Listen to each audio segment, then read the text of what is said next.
Order. The ayes to the right, 321. The noes to the left, 158.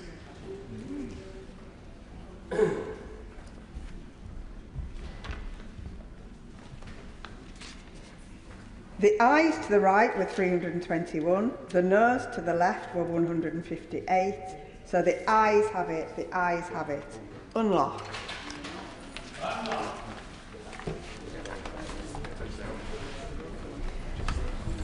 Minister to move that a committee be appointed to draw up a reason. I beg to move that a committee be appointed to draw up a reason to be assigned for insisting on Commons Amendment 2A and disagreeing to Lords Amendments 2B and 2C in lieu of that amendment, that Kate Dearden, Rachel Hopkins, Graham Downey, Luke Akehurst, Lizzie Collins, David Reid and Tessa Munt be members of the committee, that Kate Dearden be the chair of the committee, that 3 be the quorum of the committee, and that the committee do withdraw immediately. The question is that a committee be appointed to draw up a reason to be assigned for insisting on Commons Amendment 2A and disagreeing with Lords Amendments 2B and 2C in lieu of that amendment, that Kate Dearden, Rachel Hopkins, Graham Downey, Luke Akehurst, Lizzie Collins, David Reid and Tessa Munt be members of the committee, that Kate Dearden be the chair of the committee, that 3 be the quorum of the committee, that the committee do withdraw immediately. As many as are of that opinion say aye. Aye. Of the contrary, no. I think the ayes have it. The ayes have it. That concludes consideration of the Lord's message relating to the Armed Forces Commissioner Bill. Madam Deputy Speaker, on a point of order. Ian Duncan-Smith. Deputy Speaker, I rise to complain really that the Digital Markets Competition and Consumer Act, which was passed in 2024, outlawed foreign government ownership of UK media organisations and set the limit of 5% on that process. The government has now moved that from 5% to considerably higher to 15%, but there has been only a marginal debate in a statutory instruments committee. My concern is, as this has only just passed through, this is a major change, and I think it would have been fair had the government set about having a proper debate on that, because it is a very significant issue for newspaper ownership here in the chamber of the House of Commons. As it is, the other place will get a much larger potential debate on this, and yet we are the elected House. So I raise to ask your advice about how we may raise this again. I thank the Right Honourable Member for giving me prior notice of his point of order. Whilst this is not a matter for the Chair, his comments are now on the record. Motion number 3 on defence. Minister to move.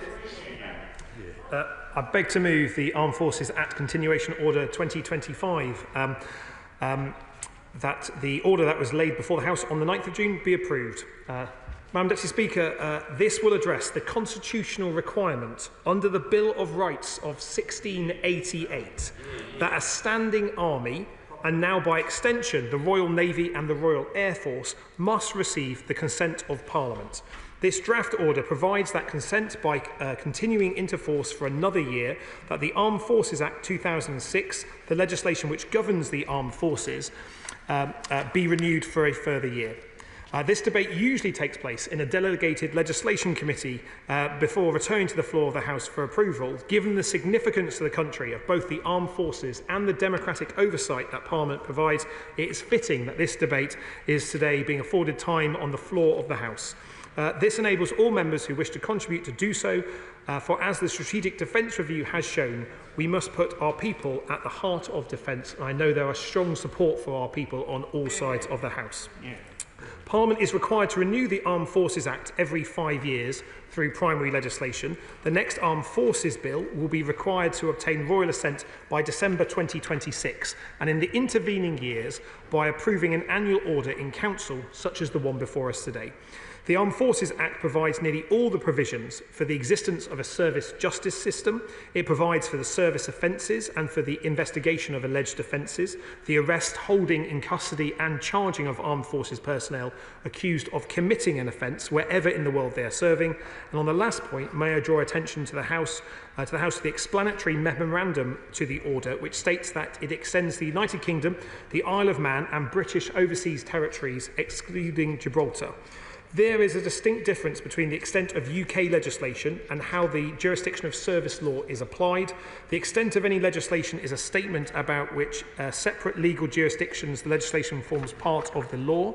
Not extending to Gibraltar simply means that the 2006 Act does not form part of Gibraltarian law. That is because Gibraltar has made an agreement with the United Kingdom that they will pass forward amendments to the Armed Forces Act in their own legislation.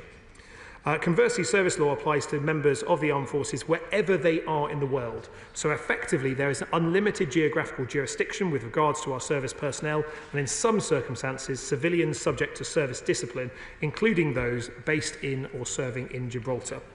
Returning to the 2006 Act, it provides the legal basis for offices such as the Judge Advocate General and the Director of Service Prosecutions, as well as the Court Martial, the Summary Appeal Court and the Service Civilian Court. It also sets out the processes for the accused to be dealt with by their commanding officer or to be tried at Court Martial. Finally, the Act also contains provisions that cover non-service justice matters such as service complaints and the Armed Forces Covenant.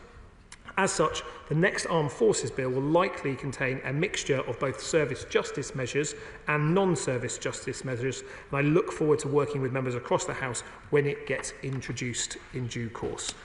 In addition, we have committed to tackling the unacceptable behaviours that have plagued defence in the past and rooting out those toxic behaviours that we see evidence in our armed forces. There is no place for abuse in UK armed forces.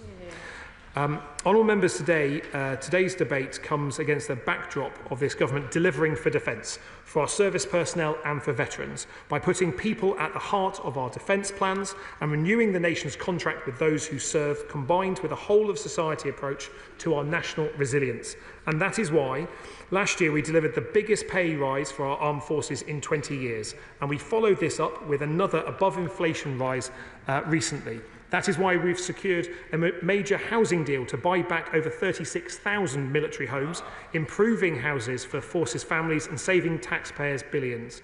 And we're investing £7 billion to improve military accommodation over the course of this Parliament.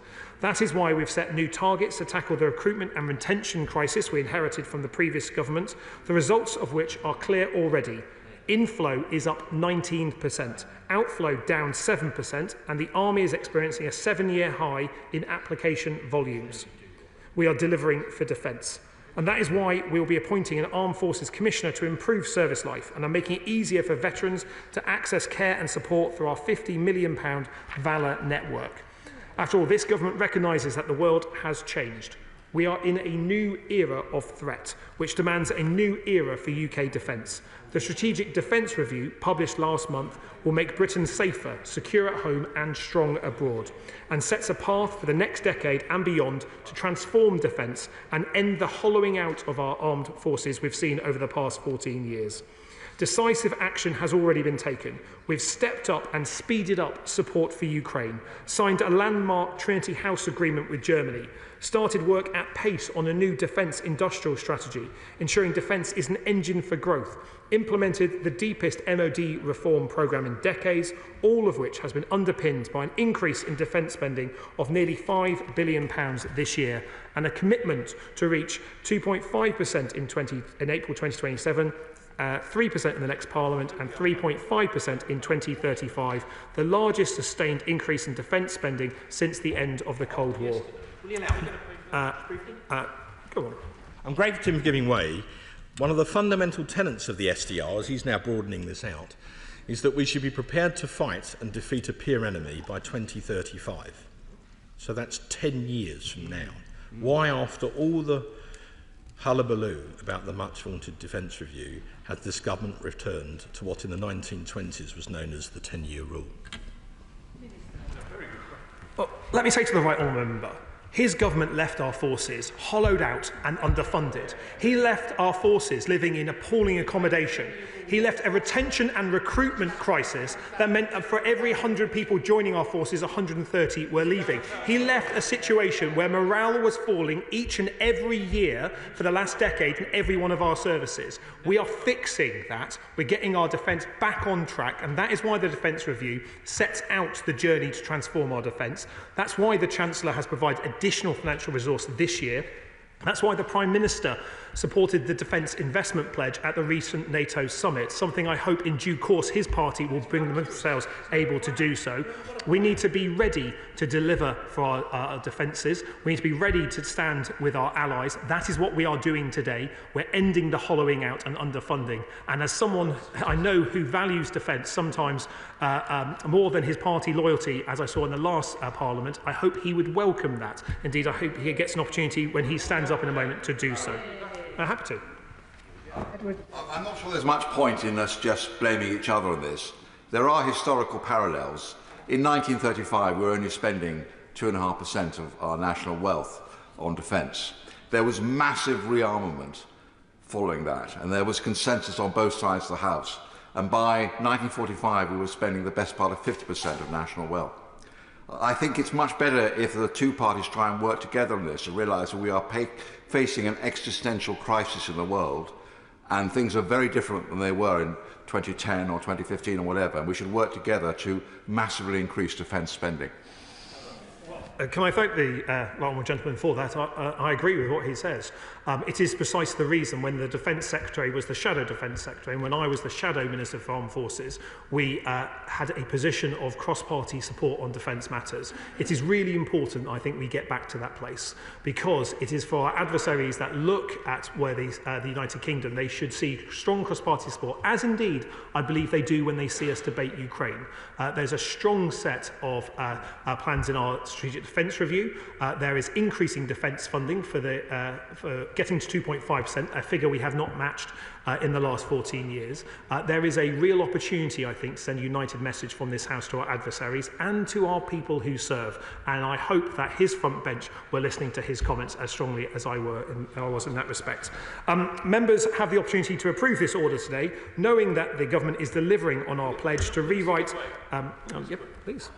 On a very serious note, Madam Speaker, we on this side were accused of being pro-Russian, pro-Chinese and pro-Iranian repeatedly by the Prime Minister. He defended it because we dared to oppose the Chagos deal. Yes. If he wants unity, we need to see it on both sides. Well done. Well, I think the unity we saw in the Chagos deal is they started a deal, we finished it. They agreed that it was the right thing to start that negotiations, hold 11 rounds of it. We agreed that it was the right thing to complete that deal. We put our national security first in that respect, secured the future of the base at Diego Garcia, and won the support of our US friends, our NATO allies, our Five Eyes partner, and India locally. It is up to him which side of the debate he wishes to be on. We choose the side of our national security. Now, honourable members can approve this order today, knowing that we're delivering on the pledge to rewrite the contract between the United Kingdom and those who serve, to improve it. The Armed Forces Act, and by extension this order, underpins the very existence of His Majesty's Armed Forces. It backs those who, like my old man, as a Royal Navy submariner, stepped forward to serve, like so many across this House, stepped forward to serve our country, to protect our United Kingdom, our allies and partners in an era of global instability, to deploy globally in support of British objectives and support our national security.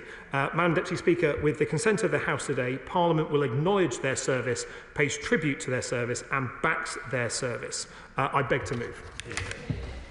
The question is, as on the order paper, Shadow Minister Mark Francois. Thank you, Madam Deputy Speaker.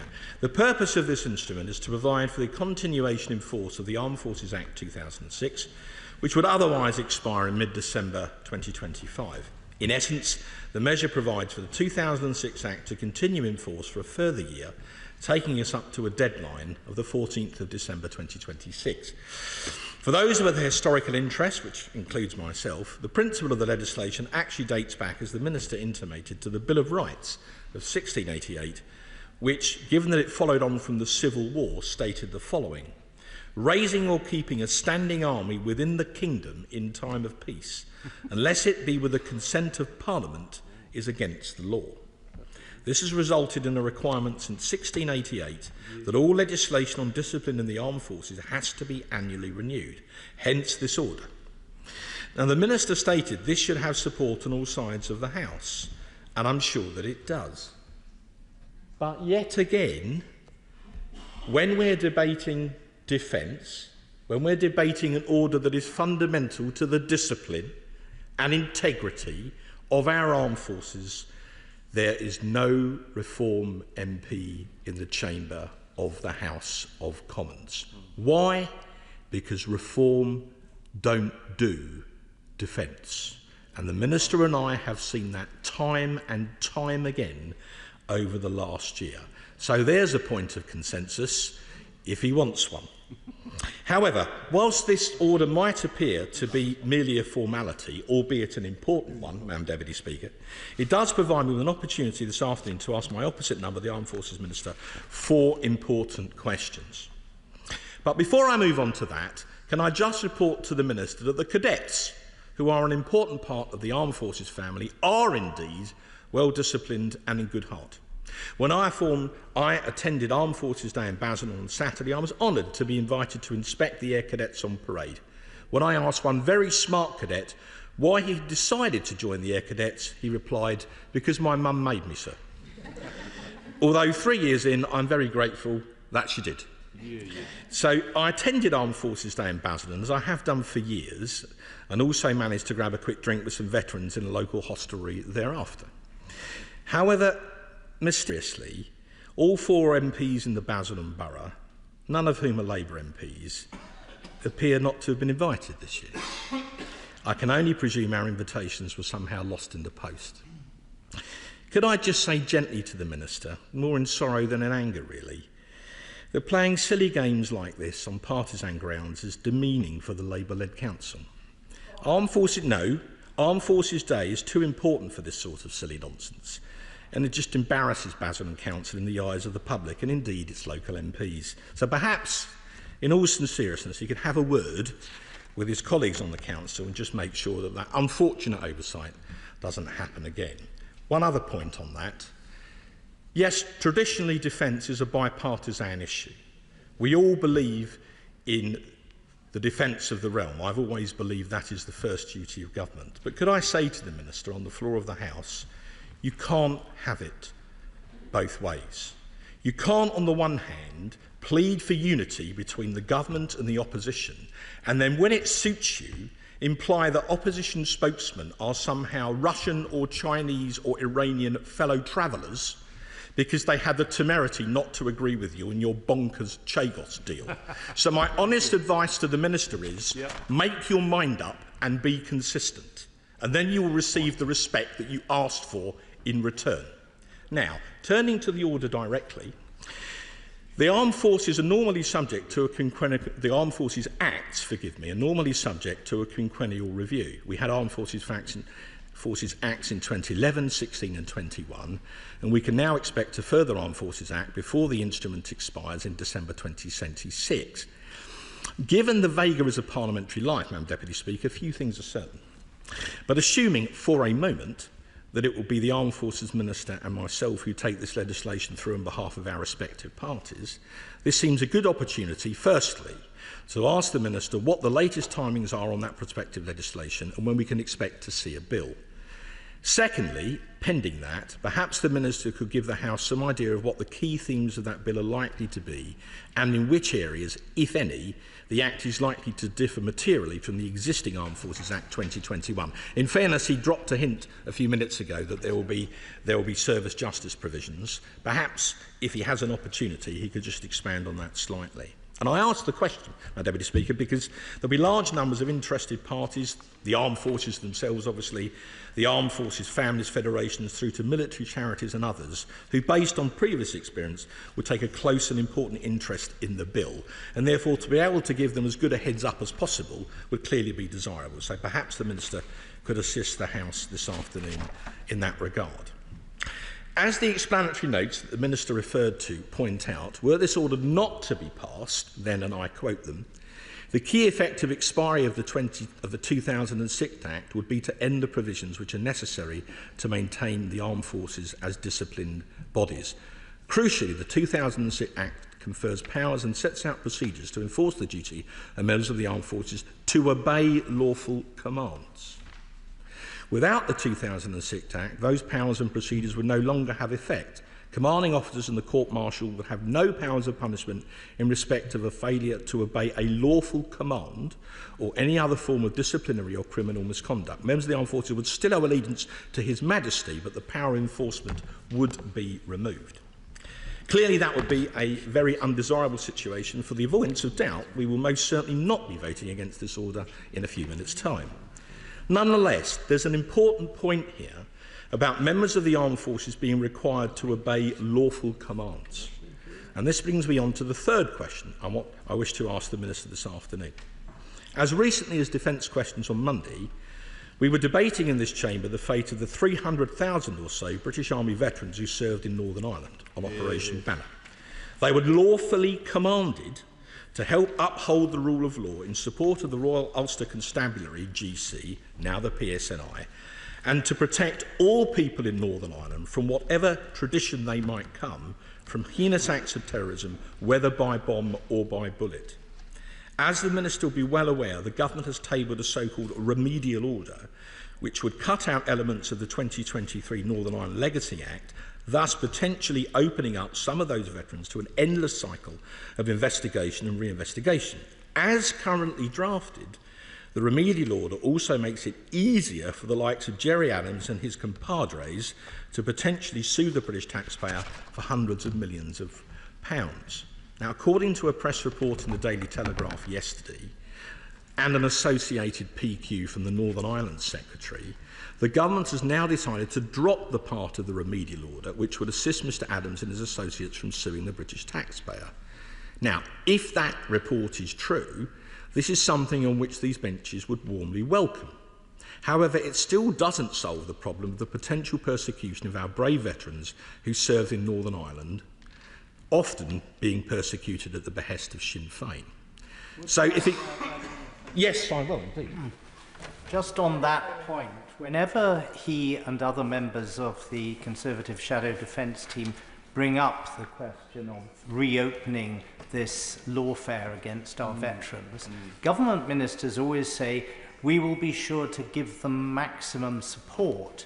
To me, that implies not protecting them from the lawfare, but supporting them as they go through the process. Yeah. But the process is the punishment. Everybody knows that people who were involved in fatal accidents would only serve a limited prison term if, heaven forbid, convicted. But the probability is they won't be convicted, but the punishment lies in what they have to go through before they are acquitted. My right honourable friend chaired the select committee on which I served some years ago when they produced a really very good report on this whole issue, so he is an expert on this. All I will say is that when it comes to legacy issues, Labour often provides legal support, but not necessarily always to veterans. So if the Minister wishes to maintain morale in the armed forces, both past and present, something for which this order is clearly necessary, perhaps he would take this opportunity now to clarify precisely the government's position and whether or not they still intend to table a remedial order, or whether they intend now to move straight to what the Labour manifesto describes as new legislation in the whole field of legacy matters. Which is it? Yes. Just to seek a clarification, I suppose, support from the shadow bench in regard to that. They also recognise that there may be a bit of a disconcern in the government between the Ministry of Defence front bench but also the Northern Ireland office front bench as to how this proceeds. I certainly hope there is. I very much hope that MOD ministers in private, even if they can't say so in public, are fighting tenaciously to have this mad order scrapped and to defend the Northern Ireland veterans in a way that the Northern Ireland veterans defended all of us. The Minister understands exactly what I mean by that, and I think he and some of his ministerial colleagues may have been working on this. And if they have, then in good faith we wish them Godspeed. One more question on this and then I'll move on. If it is the government's intention to still go ahead with the remedial order, and again the House would really welcome clarity on this, despite the fact that that would have disastrous consequences for both recruitment and retention, which the Minister mentioned a few minutes ago, could the Minister confirm exactly what the government's policy is now is, and is it to go A, down the remedial order route, or B, new primary legislation, and if it's B, what are the timings for that new bill? Fourthly and finally, Madam Deputy Speaker, the Minister for the Armed Forces has signed a formal statement to the effect that, in his view, the provisions of the Armed Forces Act 2006 Continuation Order 2025 are compatible with the European Convention on Human Rights. However, there's now a question as to whether, were British troops to be deployed to Ukraine as part of some coalition of the willing, perhaps following a potential ceasefire in Ukraine, what would happen to those British troops if they were to subsequently be involved in combat with Russian forces or with Russian acolytes? What guarantee could the Ministry give that if soldiers were to fire their weapons in anger, they would not subsequently be subject to lawfare using the Human Rights Act, even decades after the event, as is now the case in Northern Ireland? This is not an idle point, Madam Deputy Speaker. I understand this whole issue of lawfare and its effect on both recruitment and retention in the British Army has been raised at the most senior levels within the Army, including in recent meetings with the Chief of the General Staff himself. So this is therefore very much a live issue which deserves to be raised in Parliament, not least on behalf of the soldiers who might have to do it for real. So given all of this, would it not be helpful, as suggested a number of times by my right honourable friend, the Shadow Defence Secretary, for the Minister to issue a formal declaration that we would derogate from the European Convention on Human Rights for any British military operations in any way related to Ukraine, such that soldiers who served in that context would be excluded from any potential lawfare prosecutions, even decades later? The Minister will know for himself this is now materially affecting morale in the armed forces, especially among the Special Forces community. And so any reassurance he can give regarding a derogation would no doubt be gratefully received. So to summarise, Madam Deputy Speaker, we obviously support this order to continue the Armed Forces Act 2006 in operation until December 2026. It will be helpful to have some idea on timings and even the content of the prospective new Armed Forces Act 2026, as it's likely to be, in order to allow interested parties to plan. Perhaps in order to maintain both morale and discipline in our armed forces, the Minister could also confirm whether or not the government would countenance derogating from the ECHR during future military operations, potentially including those in defence of Ukraine. Moreover, perhaps the Minister could update the House on where we are with regard to the government's proposed new legislation on legacy matters, the fate of the proposed remedial order under the Human Rights Act 1998, and specifically whether the government is now contemplating removing clauses from that remedial order, or abandoning the remedial order altogether, or whether they now intend to abandon the remedial order and instead rely on new primary legislation to achieve this aim. With those four questions, I conclude but for one other thing. The Father of the House gave us all very wise advice. We should increase defence spending. We can argue over how much and how quickly, but we certainly should in this increasingly dangerous world. And on these benches, we want to walk constructively with the government and the Ministry of Defence for the defence of the realm. But do unto others as you would have them do unto you. Yeah, very good. Order, order. I will now announce the result of today's deferred divisions. On the Draft Enterprise Act 2002, mergers involving newspaper enterprises and foreign powers regulations 2025, the ayes were 338, The noes was 79, so the ayes have it. On the draft Criminal Justice Act 2003, suitability for fixed term recall, Order 2025, the ayes were 333, the noes were 168, so the ayes have it. I now call Chris Vince.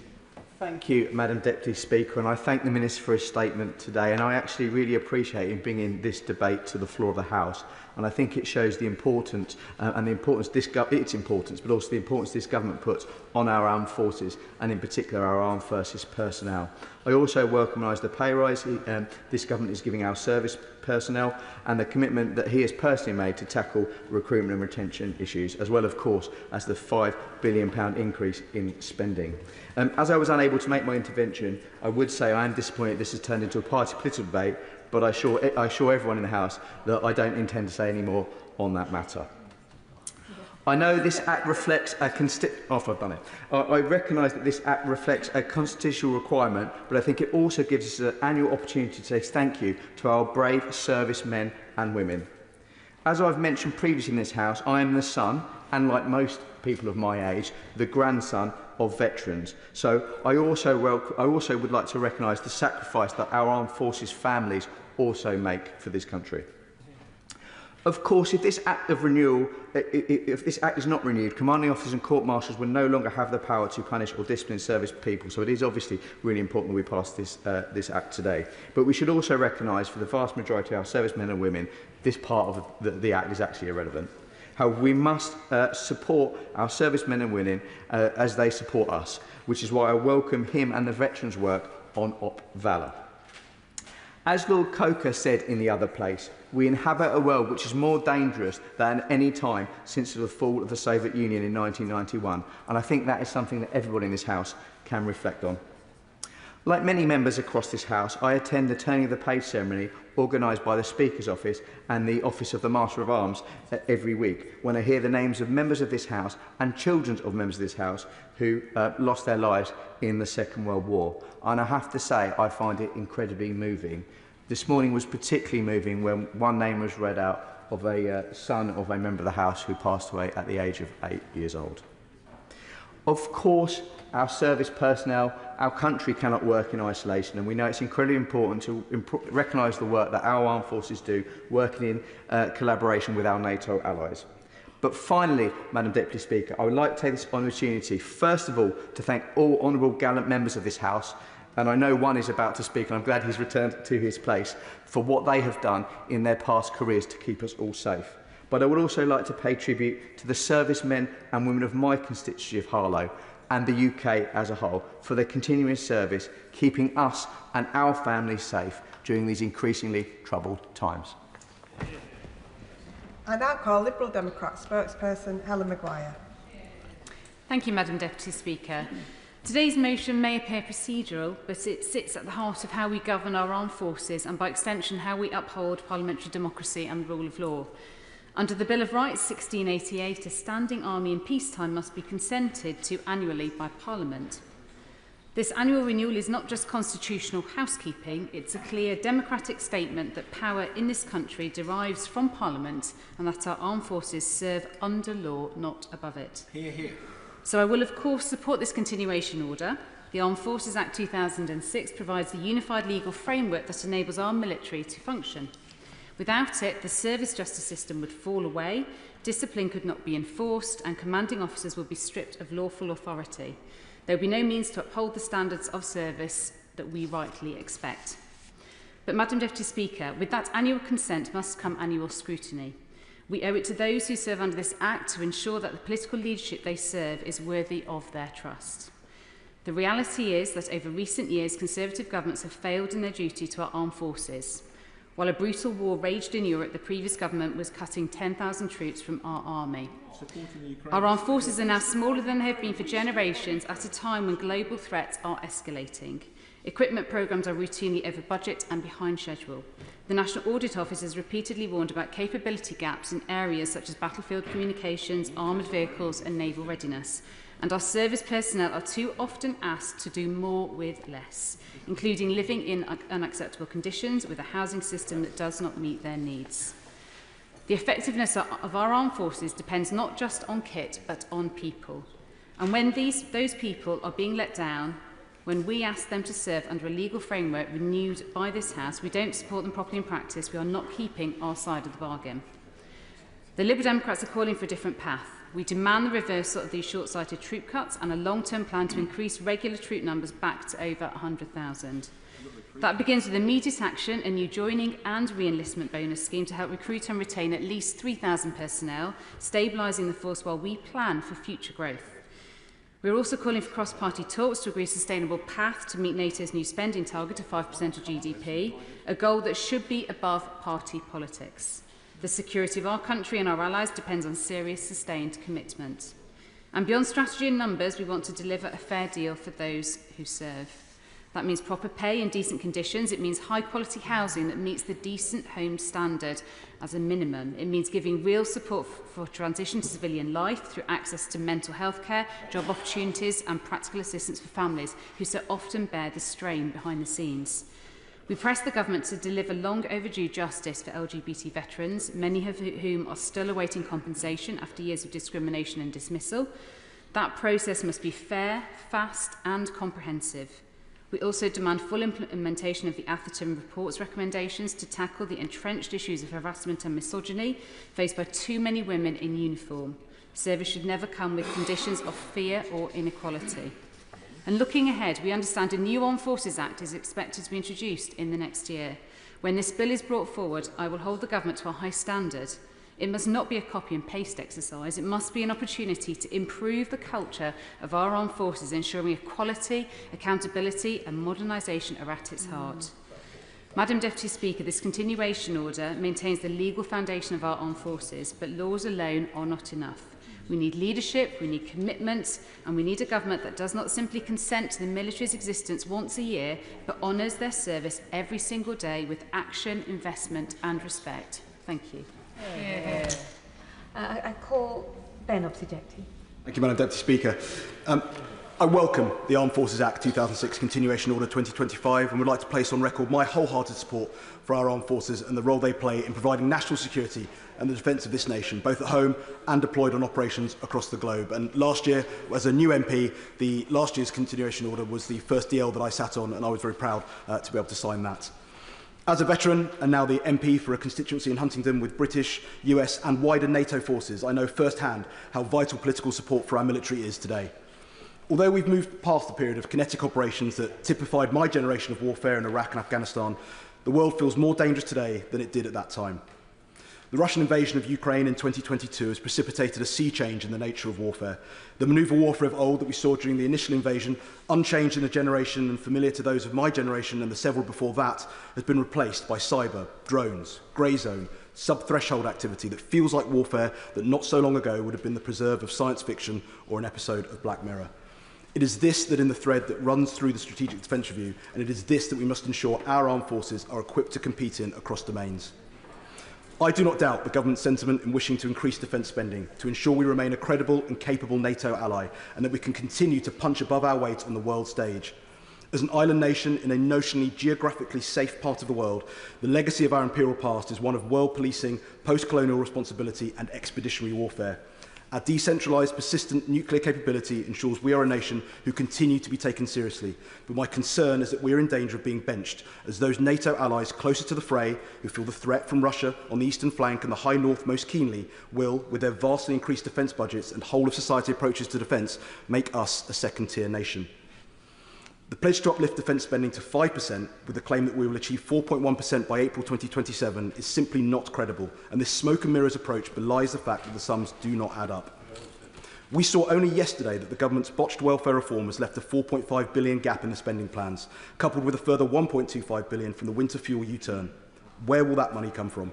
Spending cuts or higher taxes are now inevitable, and growth projections look at best sluggish. Meanwhile, the government claims that it can reach 2.6% on defence plus security, but the government refuses to break down the quantum of that spending. How much of that 2.6% is actually on hard defence, and how much is on the intelligence services? By our estimates, it is somewhere in the region of 0.15%, which suggests that real defence budget as a proportion of GDP is only 2.45%. bearing in mind that a sizable proportion of that figure is solely our continuous at-sea deterrent, and the figure for our conventional forces dropped to somewhere in the region of 1.7%. A long way from the numbers the government is putting forward. The 4.1% figure the government is now puffing its chest out about is 1.5% of national security and general resilience. This contains everything from UK arts spending to rural broadband. Under the chapter on pursuing asymmetric advantage, paragraph 25 details that the RRS Sir David Attenborough plays a part regarding understanding environmental changes in the Arctic Ocean, meaning that boating McBoatface is included in the Prime Minister's defence spending figures. Do we honestly think Russia and China will take that seriously? The huge capability commitments we see in the SDR and in the forthcoming equipment plan far outstrip our spending power. We are quite literally writing cheques that it feels unlikely we will ever be able to cash. Not only have we pledged to create an entirely new domain in cyber, but we are about to embark on an essential modernisation process that simply does not now look funded. On top of exquisite capability like the Global Combat Air Programme, a project not due to be delivered until the back end of the next decade, but one that runs the risk of being outpaced by technological change. In 20 years' time, will a 6th-generation fighter need to be crewed?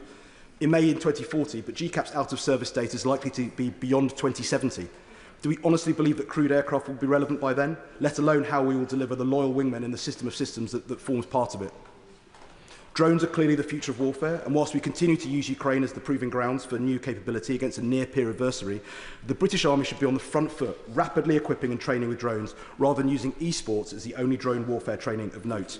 And I see the Minister there taking notes. Whilst he's writing stuff down, I would suggest that a two-stage warhead, a la Javelin, on an FPV drone is surely the next-generation anti-armour capability we need, thus consigning enfilade fire from a defilade position to a thing of the past, despite my own anti-tank roots.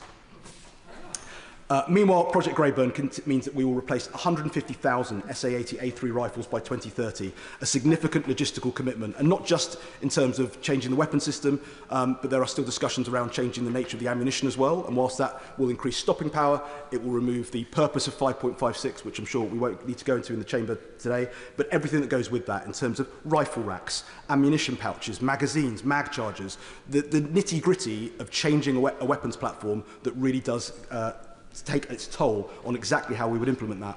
We also intend to replace nearly 6,000 Land Rovers by 2030, another significant logistical commitment in terms of training soldiers to drive them, putting those vehicles out, making sure that we have the logistical trail in place to be able to service those vehicles. These smaller but still resource-intensive tasks place more and more strain on our personnel. Only today, I understand the MOD police have cut 1,500 roles, with the MPGS under-resourced, unable to replace them, and the burden has fallen upon regular soldiers to augment their guarding taskings. And additional taskings like this, with weekend guards, is one of the factors that erodes goodwill and continues to contribute towards retention problems. Only a few weeks ago, I was in Poland visiting the RAF, conducting the NATO air policing role, interdicting Russian penetration along NATO's border. The personnel there were rightly extremely proud to serve, but at the same time the strain that the current operational tempo was placing upon those in specialist roles was immense, requiring them to repeatedly spend long periods away from home. Incredibly, the additional penalty that they pay is a financial one, with all but those on the highest LSA bands finding that the additional pay they receive for being separated from their families is often at best negligible, at worst a financial hit. And I mean that in terms of the second order effects, that an individual who may be being paid more to be on operations isn't physically at home to help out with the tasks at home, which means that you have to pay for a babysitter rather than having your spouse there to look after them. I mean, you have to pay for a dog walker rather than be able to leave the dog at home when the spouse will return home. Those costs add up and they simply aren't factored into those extra payments that people receive for being on tour. Meanwhile, we continue to see those who have already served their nation questioning whether they continue to enjoy the support of the nation they risk their lives to serve. The concerns around the treatment of Northern Ireland veterans have Operation Banner veterans rightly very concerned about their futures and being held accountable for actions from over 50 years ago. Without clarity that protections will be guaranteed for those who serve their country, there is potentially a huge issue that future recruitment will suffer with a loss of confidence that serving your country won't, under this government, see you treated as a criminal one day. It raises questions over my own service and that of my peers that the goalposts could one day move for us. And I know that applies to both sides of the House, and I see the Security Minister there on the front bench who served so proudly in Afghanistan as well. I do welcome the Armed Forces Act 2006 Continuation Order 2025, just as I was proud to play my small part in the history of one of our finest institutions. I recognise and acknowledge the sentiment and intent of the Defence Ministers to deliver for our service personnel, and I don't call that into question for 1 second. But I would also wish to place on record my concerns that the limitations placed upon them by Treasury accounting will mean that cross-party consensus on defence is at risk from the smoke and mirrors approach to hitting our NATO pledges. The fiscal rules and botched legislation that will reduce the Chancellor's spending power and a dangerous new world that this government must demonstrate their front-footed commitment to with tangible results, not just pledges. Saoirse Eastwood. Thank you, Madam Deputy Speaker. I simply want to contribute today as the MP for Lagan Valley, which is the home of Army HQ in Northern Ireland. I too am proud of my family members that served both in the Army, the regular Army, UDR and the RUC. However, I would like to depart from some members of the House where I would say that they were professional in everything that they did, and they would agree with me, as would many others across this House and indeed in Northern Ireland, that they didn't serve above the law, they served within the law, as any professional soldier will do. I also want to pay tribute to the Royal British Legion, Lisburn and Dromore branches, who have been incredible in supporting veterans, not just throughout Lagan Valley, but indeed across wider Northern Ireland, and making sure that they are at the fore of both civic and remembrance events, particularly Brian Sloan from Lisburn Royal British Legion. I also want to echo some of the remarks by the Shadow Front Bench in terms of the cadets, something that people really often overlook, and actually we're very blessed in Lagan Valley to have both the Sea Cadets, the RAF Cadets and the Army.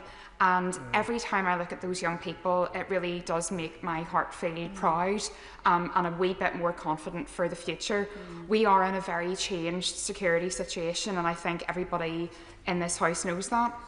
And one of the challenges that the Minister has referenced in his opening remarks has been that of recruitment and retention. And I think we have to change sometimes the dial whenever we're discussing these things, because there should be an opportunity for our young people. I often hear young people maligned and marginalised, but actually those are the young people that are going to be our engineers of the future, our strategic ops planners of the future, and really are desperately wanting to find meaning sometimes in life and wanting to find that through service. And I think that's exactly what the cadets provide. So I just want to put on record my thanks to those who are serving, gallant members throughout the House, people who have served within Lagan Valley. I have their complete and utter back in all of this. I'm very proud of them. I'm proud of what they've done, and also lastly a word for their families too, because there's also a hidden shift that people don't often see, a hidden threat that many are still dealing with years from now, and I think it's really important that we vitally remember those people who have served. Thank you. Are you hoping to... David Reid. Thank you. Thank you, Madam Deputy Speaker. I rise today to raise an important point that has been reported in the media over the last 24 hours. And it's about the future of the Royal Marines. And as a former Royal Marine myself and the Member of Parliament that represents the Commando Training Centre in Lympstone, this is an issue I think that we need to discuss now, and I hope the Minister will be able to give some answers. So it's been reported that the Royal Marines are moving away from their conventional amphibious operations, and that large-scale beach landings with traditional force protections from sea are being replaced with small, flexible teams designed to operate alongside special forces. Let me be clear, I think adaptability is vital, and I'm sure that there's many merits in this point and this direction of travel. But it's so important that the Minister comes forward and tells the House and gives the opportunity to be able to discuss this. And I do worry that abandoning hard-won capabilities without clear and credible replacement is not adaptation, it's risk. So I'd like to put some questions to the Minister. Is the government removing the United Kingdom's amphibious warfare capability? And if so, what replaces it? What is the long-term plan to project force from sea to land, if not through the Royal Marines in their traditional role? The multi-role support ships that are meant to underpin this new commando force concept, we have no delivery dates, there's no detailed plan and no answer on whether it will be a genuine operational flexibility or a simply scaled-back presence. Will the MRSS be able to deploy full commando units at scale in high-threat environments, or is it designed purely for small team operations? And if the latter, is that now the full extent of our national amphibious ambitions? And then this goes on to the issue around special forces support. I know it's an issue that we can't really discuss in the chamber. We're the security minister who served the special force support group, so I understand that we won't be able to discuss it in great detail. But it's been reported that 40 Commando has been tasked to operate alongside the Special Boat Service in sensitive national missions, including evacuations and hostage rescue. So what does this mean for the Royal Marines' contribution to the Special Forces Support Group? Is the SFSG being restructured or reassigned? Madam Deputy Speaker, I think this goes into a deeper point, especially to our NATO allies, and if we are talking in the Strategic Defence Review about being NATO first. NATO have long counted on the UK's high-end amphibious expertise. It matters to our national resilience in a world where rapid deployment from sea is often the only option. And above all, it matters to the men and women who serve and who deserve clarity about their future roles, mission and identity. So I urge the Minister to come forward with honest, detailed answers, not slogans or spin, but clarity on capability, posture and intent. Because, Madam Deputy Speaker, defence policy cannot be made in stealth. Final contribution from Mr Robin Swan. Thank you very much, Madam Deputy Speaker, and can I thank the Minister for bringing forward this order in the House today. Just a few questions to him on it in regards to contributions that have been made by other honourable members, and many have talked about the value of our cadet services in regards to the promotion of young people, the value that it gives, and also that additional skill training that is provided. It was concerning when I met some of the cadets in Northern Ireland that some of their senior officers were actually reporting that there was a fall in their core support, their core financial support, the core grant that they receive from the Ministry of Defence. And I would like clarity from the Minister under this order, if that was in fact true, that he would take the opportunity to reverse it, because it's not a large sum of money in regards to the overall spend of the Ministry of Defence, and even in regards to the projections that are being talked about today. So the cadets provide a valuable service, and I think in the recognition, so should the financial support that is given to them can also be given as well. Just in regard to that continued support, and the Minister and I have had many exchanges in this and will continue to have, and that's about the investment not just in our service personnel but also the facilities and the bases that they provide. And Madam Deputy Speaker, I refer specifically to Northern Ireland, and the Minister knows in regards to Aldergrove as to the facility that can be to all our armed forces as a strategic location in our national defence in regards to that. And I would like to hear, even if under the SDR there is a possibility of further investment there. But again, just in a final point, I would like to pay our tribute and thanks to all those current service personnel and former serving personnel. The Shadow Minister made reference to it of the debate that's coming in this place on the 14th of July, and I would encourage all members to participate in regards to that, so that our veterans can actually see the support that members of this House actually have for that. And in finishing, to be local again, like other members have, could I ask the Minister to join me in congratulating the branches of Ballyclare and Randallstown Royal British Legion, who this year have celebrated their 100th anniversary in regards to service of personnel through wars from all that, and continue to serve and actually support serving personnel at this moment in time. We now come to the front benches, and I call the Shadow Minister, Mark Francois. Thank you very much, Madam Deputy Speaker. I think we've had a good debate, lively at times, but about an important subject. And again, for the avoidance of doubt, we will loyally support this order, which I'm sure the House will pass without the need for a division. We had some very good speeches, including from the member for Huntingdon. He recalled some of his time serving as an infantry platoon commander. I too had that same honour, although in my case as a Cold War reservist rather than as a regular in his. The member for Exmouth East asked a number of questions about the future of the Royal Marines, now that the government has flogged off most of our amphibious shipping, and asked for some confirmation about timings on the MSSS class, and what happens to the Royal Marines now in their amphibious role. Perhaps the Minister could provide the House with some reassurance, and if it is true that the Royal Marines, at least in the short term, are going to lose their amphibious role, can I ask him, were the Parachute Regiment consulted on that decision? Also, the member for South Antrim. I see the Hansard must record that the Security Minister is chuckling at this point. Yes, I will.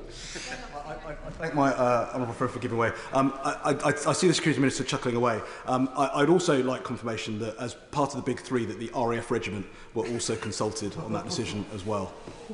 I think the RF regiment have had other things on their mind lately. Could I congratulate the member for South Antrim for raising the important issue of Northern Ireland? And that takes me on to where I would like to conclude, Madam Deputy Speaker. I hope when the Minister replies he can answer some of my questions about what will happen to our Northern Ireland veterans. Again, for the avoidance of doubt, I think I know where his heart lies on this. And I can't recall whether or not the Security Minister served in Northern Ireland. He's nodding that I know he certainly served with great distinction in Afghanistan. So he too will understand this. We have to believe on these benches that in the privacy of discussions between government departments, they are doing the right thing. And perhaps the Minister can give some assurance to those 300,000 veterans who served on Op Banner, those who are still with us, that they will remove the sword of Damocles that hangs over them and allow those people who served our country so bravely and with such distinction in incredibly difficult circumstances to sleep safely in their beds as they deserve.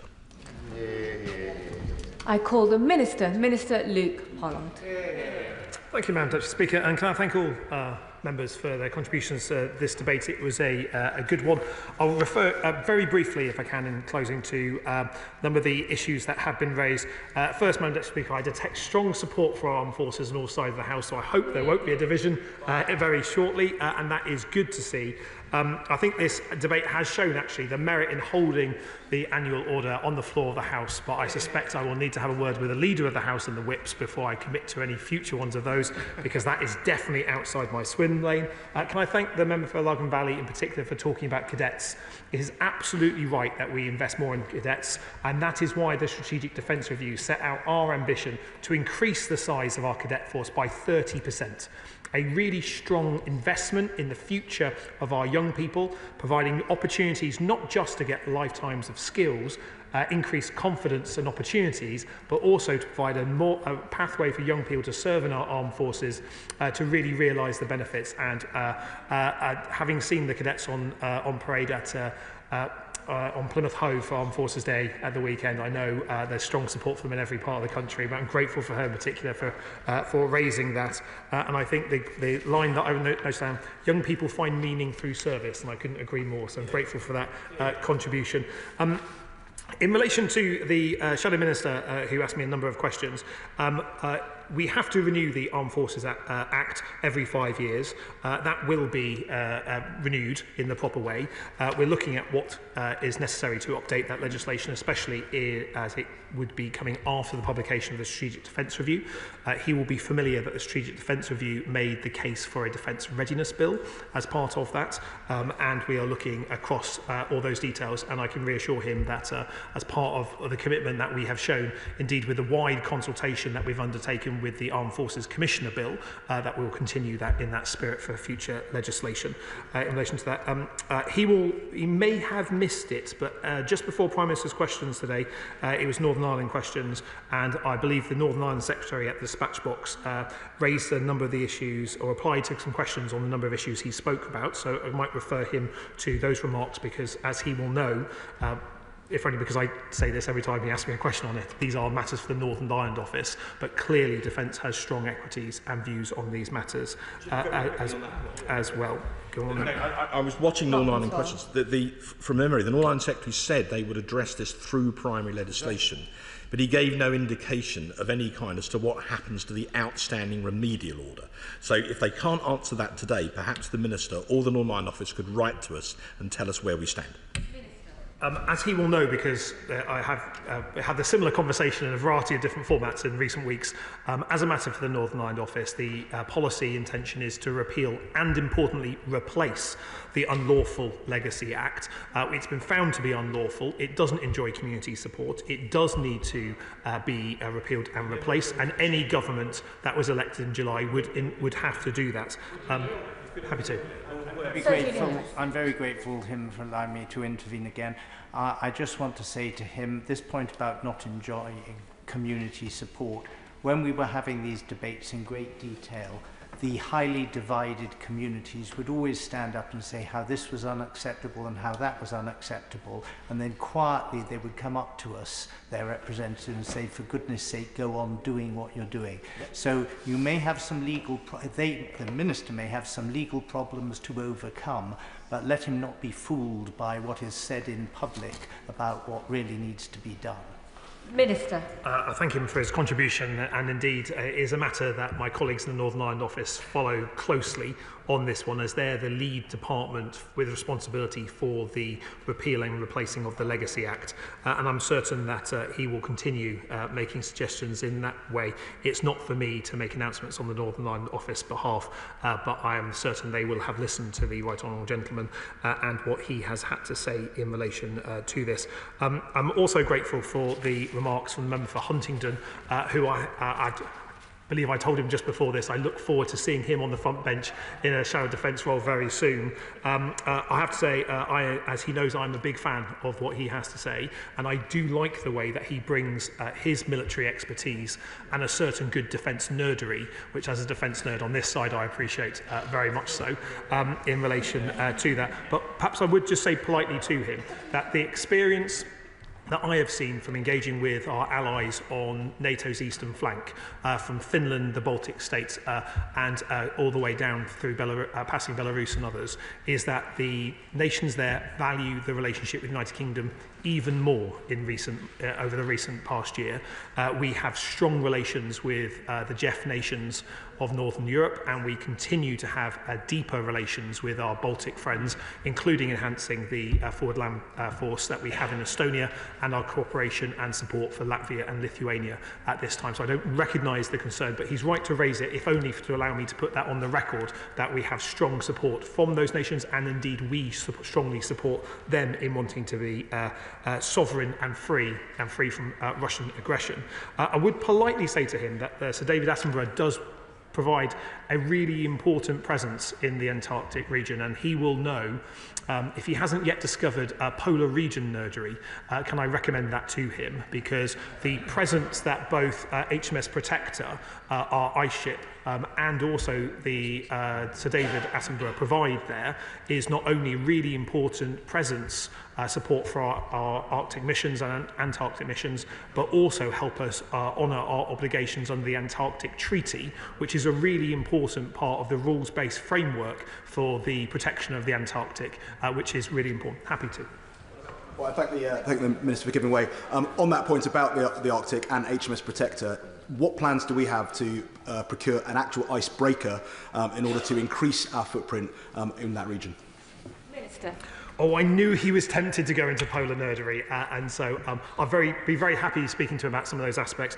Clearly, when it comes to some of the provisions of our ships and capabilities in there, it's not just an MOD matter, it's one that we share, in particular with our Foreign Commonwealth and Development Office colleagues, but I'm happy picking that up with him, certainly. I'm not certain he's right on everything he said on drones, but nonetheless, he is certainly right when he says drone warfare has fundamentally changed how warfare is conducted. And when it comes to defence spending, I'm very proud that we have a plan to return to 2.5% of defence, a figure not met since 2010. And we do need to spend more on defence because we live in more dangerous times. The member for Harlow spoke about the sacrifice that armed forces families make, and he's exactly right to do so. It's something that we should not forget. Indeed, that is the reason why in the Armed Forces Commissioner Bill we deliberately extend the powers of the Commissioner to have a requirement to engage with the family members of armed forces of our people who serve, which is really important. And I'm grateful for the member for Epsom Ewell for her contributions. Can I say to her that we do indeed have a government that honours the service of our armed armed forces every day. I'm very proud to serve within it. But she's also right to raise the issue of LGBT veterans. She will know that the prioritisation that we've decided as ministers is that the initial payments, as we stand up the system to make payments, should be directed at those people who are over 80 or facing a terminal condition. We have completed that work. That was the right prioritisation in the first instance, so justice can be done with those folks who may not see many more days. We're now standing up that wider system so we can process that wider set of payments that we've committed to do, and we'll continue to do so. Finally, Madam Deputy Speaker, just in relation to the questions from the member for Exeter and Exmouth East, the Future Commando Force strategy that was published under the last government did indeed move away from full commando assault to small raiding parties. That was the extent policy of the last government. Because of that, I'd be happy speaking to him about it. We have a strong commitment to the amphibious role of the Royal Marines. We have a commitment to MRSS that was in the Street Defence Review. Be very happy speaking to him further on this as an MP who has a Royal Marine base in my constituency, as indeed he has in his. I'm going to have to conclude, I'm afraid, in terms of time, but I'm very happy meeting him to discuss this further. But I can reassure him that the Royal Marines has a very bright, strong future in our armed forces. Go on then. Madam Deputy Speaker, I think this raises a more fundamental question. Just like the release of the Strategic Defence Review to trade bodies, to the press beforehand, we're reading about this in the press, but not having the opportunity to discuss this in Parliament. So I welcome the offer to have a conversation about it with the Minister, but why can't we have the conversation in the Chamber now? Thank you. Well, if I can refer him to all the debates I called on the future of the Royal Marines under the last government to make the case that the Royal Marines had a bright future when I was indeed sat on opposition benches. We have a strong commitment to the future of the Royal Marines. We have a strong commitment to amphibiosity. He will know the changes that his government introduced in terms of the future Commando Force strategy. And indeed, if you look at the lessons from Ukraine, indeed the Royal Marines were actually well ahead of the learnings that we now see from there. Happy discussing it with him further. I'm sure he'll want to table a Westminster Hall debate so we can discuss this even more, but I can reassure him and indeed the House that the future of the Royal Marines is safe and secure. We have a strong commitment to amphibiosity. We need to make sure that all our fighting forces adapt to the changed environment in which they operate, and certainly as someone who represents Stonehouse Barracks, the spiritual home of the Royal Marines, it's something that I feel personally about. Don't recognise the concerns he raised, but I'm very glad on a cross-party basis there's strong support for armed forces and indeed for this continuation order. Thank you very much. The question is, as on the order papers, may that opinion say aye? Aye. Of the contrary, no? The ayes have it. The ayes have it. I'll give the ministers a few moments to shuffle over before we start on the next item of business.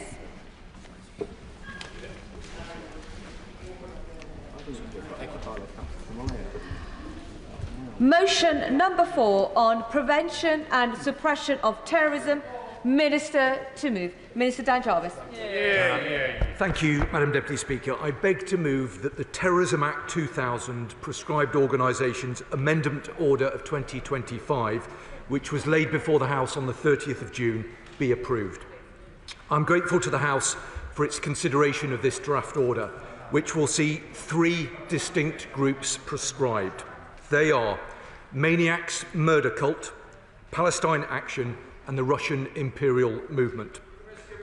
I'm going to make a bit of progress. I think it is not unreasonable. The prescription of these 3 organisations will reaffirm the UK's zero-tolerance approach to terrorism, regardless of its form or underlying ideology. Now, first, Madam Deputy Speaker, it may be helpful if I set out some background to the prescription power. To prescribe an organisation, the Home Secretary must reasonably believe that it is concerned in terrorism. This means that the organisation commits or participates in terrorism, it prepares for terrorism, it promotes or encourages terrorism, or it is otherwise concerned in terrorism.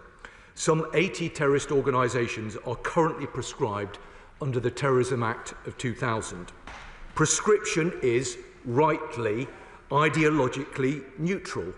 It judges an organisation on its actions and the actions it is willing to deploy in pursuit of its cause. The UK's definition of terrorism was established in law a quarter of a century ago, and it has stood the test of time and extensive scrutiny since. I'll make a little bit of progress and then I will give way. It has 3 limbs. 1, the use or threat of action must reach a certain level of seriousness, such as serious violence or serious damage to property. 2, the use or threat must be designed to influence a government or intimidate the public or a section of the public. And 3, the use or threat must be made for the purpose of advancing a political, religious, racial or ideological cause.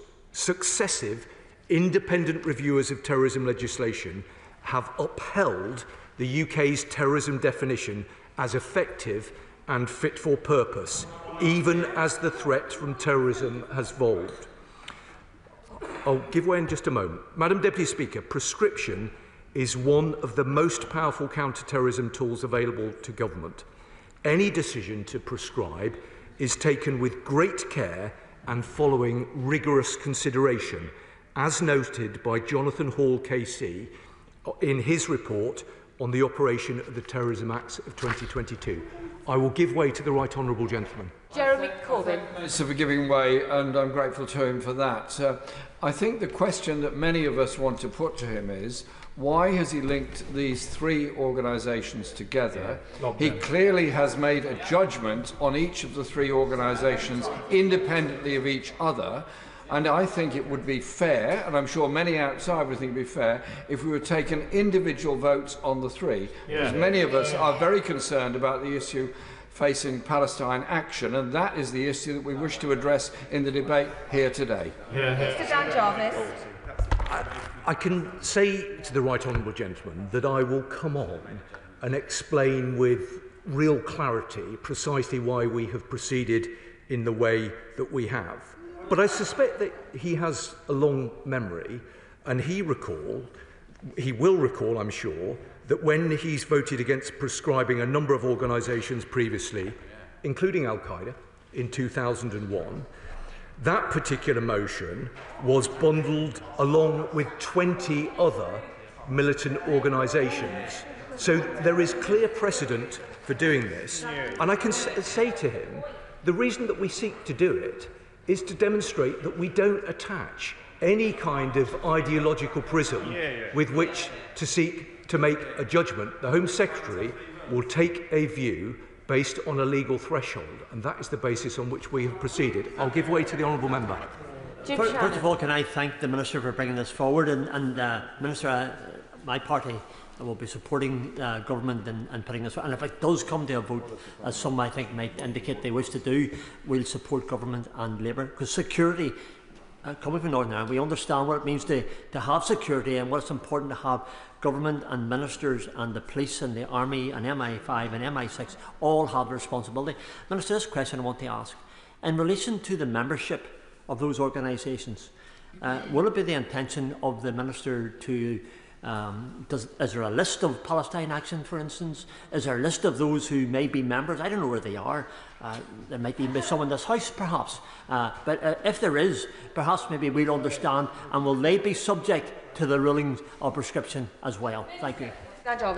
Look, I'm grateful to him for his intervention, and I know that he speaks with great authority on these matters, born out of his extensive experience of dealing with these matters in Northern Ireland. Can I just say to him that if he's just a little bit patient, and if the House allows me to make a bit of progress, then I will explain and respond to the point that he's raised and the point that other honourable members are seeking to raise. So if the House will allow, I will now turn to the specific measures before the House today, taking each of the proposed additions to the list of prescribed organisations in order. Madam Deputy Speaker, first, the Maniacs Murder Cult, also known as MMC. MMC is an insidious, white supremacist, neo-Nazi organisation that operates online and across borders. It aims to encourage individuals to engage in acts of violence against people that it perceives as antisocial. including homeless people, drug addicts and migrants, all to further its own ideology and degrade human society through violence. The government assesses that MMC commits, prepares for and promotes and encourages acts of terrorism. MMC members and leaders have claimed a number of violent attacks globally that were committed in pursuit of the group's aims. MMC supplies instructional material that could increase the capability or motivation of an aspiring attacker, including a guide which provides information on how to fatally attack someone with a knife and use a vehicle as a weapon. Members and non-members share MMC's material and other online content, including videos of violent attacks to encourage further violence in support of its ideology. On the 22nd of May, a 21-year-old Georgian national, considered to be one of MMC's leaders, known as Commander Butcher, was extradited to the United States and is set to stand trial in New York for soliciting hate crimes and acts of mass violence. As set out in the indictment, he is alleged to have recruited individuals online to promote MMC's ideologies by committing acts of murder, arson, bombing and mass poisoning in New York, targeted specifically at members of ethnic minority groups, homeless people and Jewish school children. As this case illustrates, MMC has a truly transnational audience, including the UK. It does not matter where the leaders of this network are based if they are capable of inspiring acts of violence and terror in any country. Vulnerable individuals, such as minors, are particularly exposed to the horrific material MMC publishes and distributes online. This government will not stand by and allow the terrorist threat and wider societal harms caused by the MMC to persist. Prescribing MMC is key to help deter and divert individuals from engaging with MMC's violent content and sends a clear signal to social media companies to remove MMC's material from their platforms. The threat posed by MMC must be taken extremely seriously, whether they are inspiring acts of violence against our people or influencing young people to commit those acts. We will not hesitate to take action against groups like these to keep our country safe. Yeah. I will give way, yeah. The Minister for giving way. And I agree with him that it clearly meets the threshold very significantly. But I'm bound to ask the question, when did the actions of MMC first come to the attention of the government, and why has it left it so long to bring forward this proposal, and why is it simply left it until a point when it's politically convenient to bring it forward? I'm sorry that the honourable member has chosen to make that final point. There is no political convenience in what we are seeking to do today. What we are seeking to do today is ensure the security of our country. And if he's just a little bit patient, let me further make that case to him and to the House. Madam Deputy Speaker, let me turn now to Palestine Action. The public attention it has garnered should not be confused with legitimacy, and nor should a group formed 5 years ago be conflated with the legitimate campaign for Palestinian rights and statehood, which has existed in our country and in this House for more than 5 decades. Madam Deputy Speaker, let me be clear. The prescription of Palestine Action does not seek to ban protest that supports Palestine. There are many ways in which people can continue to lawfully express their support for Palestine without being a member or a supporter of Palestine Action.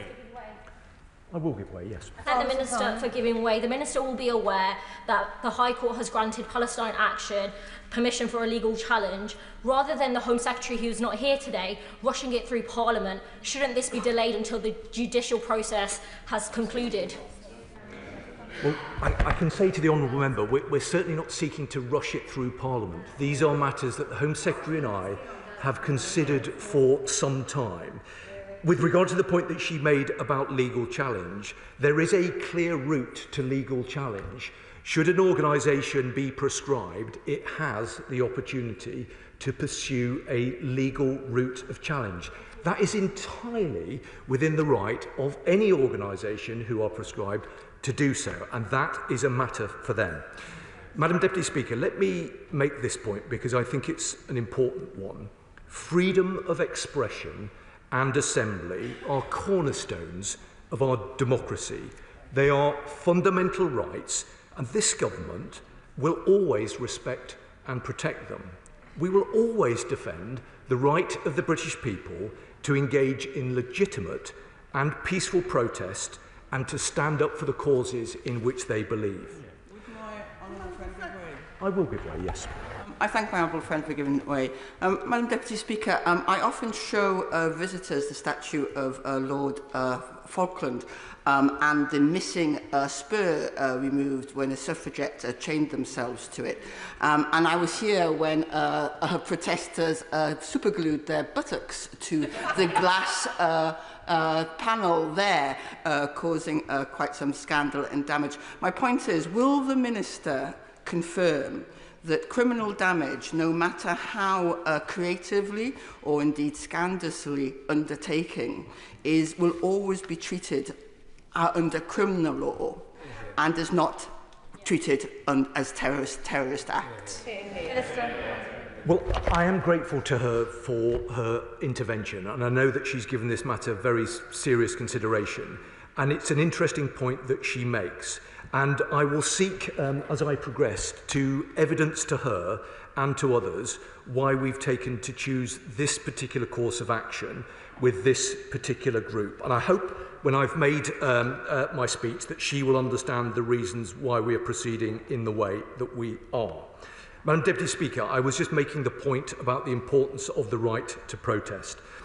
But essential as these rights are, they do not provide a blank cheque for this particular group to seriously damage property or subject members of the public to fear and violence. I will give way. Diane Abbott.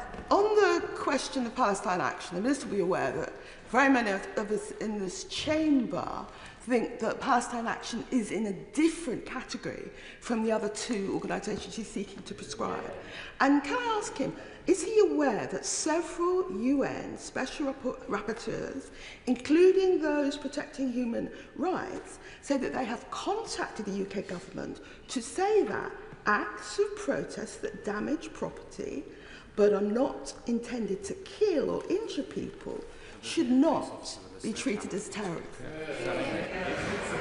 Well, I am grateful to the Mother of the House because I think she makes an important point. Before I respond to it, let me just say very politely and very gently, I hope, to her and to others, if the actions of the particular group that we are considering at the moment had been conducted by an organisation who held different ideological motives, my strong sense is that she and some of her colleagues would be strongly recommending that the government moved to prescribe them. I have to say that that is, I'm afraid, the conclusion that I have arrived at. Now, she specifically mentioned the point about the United Nations. We did, as a government, receive a letter from the UN Special Procedures mandate holders. This was at the end of 2024, and the UK government provided a full response to this, which has been published. But I would just sort of gently say to her that ultimately, matters relating to our national security and ensuring that we keep the public safe are very much matters for this country and not for other organisations. I'll give way to the honourable gentleman. Minister, can I just put on record that this heavy-handed approach threatens basic freedoms and sets a dangerous precedent for all political dissent in the UK? Does he acknowledge that? Minister. I don't acknowledge that, and I don't accept his characterisation of the decision that we have taken. And if you'll just listen to what I have to say in a moment, I hope that he will understand why we're progressing in the way that we are. Madam Deputy Speaker, the attack at Bryce Norton on the 20th of June has, quite understandably, provoked shock and anger in this House and across the country. But the reality is that this was just the latest episode in Palestine Action's long history of harmful activity. Palestine Action has orchestrated a nationwide campaign of property damage featuring attacks that have resulted in serious damage to property and crossed the threshold from direct criminal action into terrorism. And I hope that goes some way to responding to the point that my honourable friend made just a moment ago. Palestine Action members have used violence against people responding at the scene of attacks. For their roles in coordinated attacks, members of the organisation have been charged with serious offences, including violent disorder, grievous bodily harm with intent, and aggravated burglary, which is an offence involving a weapon. I thank the Minister for giving way, and I thank him for some of the things that he's been saying. I just wanted to kind of pick up on the fact that all that he's spoken about there could be dealt with under criminal law. And the other thing was, when my honourable friend mentioned about the suffragettes, I think we need to put into context a little bit of history here, that when the suffragettes carried out a campaign of window smashing, poster paint defacement, cutting telegraph and railway lines, targeted bombing and arson, specifically avoiding harming people, I think we have to understand that there is a long history in this country of direct action which pushes the boundaries of our democracy. It's very difficult for all of us, but actually they are still direct action. It's not terrorist action. So I acknowledge his point about the history, and I think that that is entirely reasonable context for him and others to raise. But ultimately, this government has to respond to events that are taking place in the here and now. And this government has to take sometimes difficult decisions about what measures are required in order to keep the public safe. And he's absolutely within his rights to seek to make comparisons about other groups. But as I will explain in just a moment, fundamentally, the Home Secretary has to take a view about whether a legal threshold has been crossed. And if it is, she has to make a judgment about whether she's wishing to proceed. I'm going to have to make a bit of progress because I still have some way to go. I'm going to make some progress. So despite some of the rhetoric to the contrary, the group's own materials have stated that the organisation is not non-violent, which is echoed in the actions of its members who have committed atrocious attacks. Having carefully considered all the evidence, the Home Secretary has concluded that Palestine Action is concerned in terrorism and should be prescribed.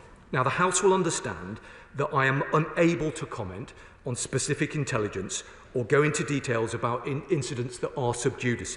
However, I can provide a summary of the group's activities, and it is right that I make that position clear to the House. Since its inception in 2020, Palestine Action has orchestrated and enacted a campaign of direct criminal action against businesses and institutions, including key national infrastructure and defence firms that provide services and supplies to support Ukraine, NATO, our Five Eyes allies, and the UK defence industry. Over time, and most notably since the start of 2024, Palestine Action's activity has increased in frequency and severity. Its targets have broadened to include financial firms, charities, universities and government buildings.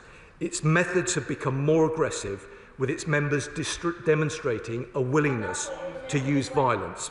I will give way, but I then do need to make some progress. I'm grateful to the Minister for giving way, because he's spoken about the history of some of this, and there is more recent history.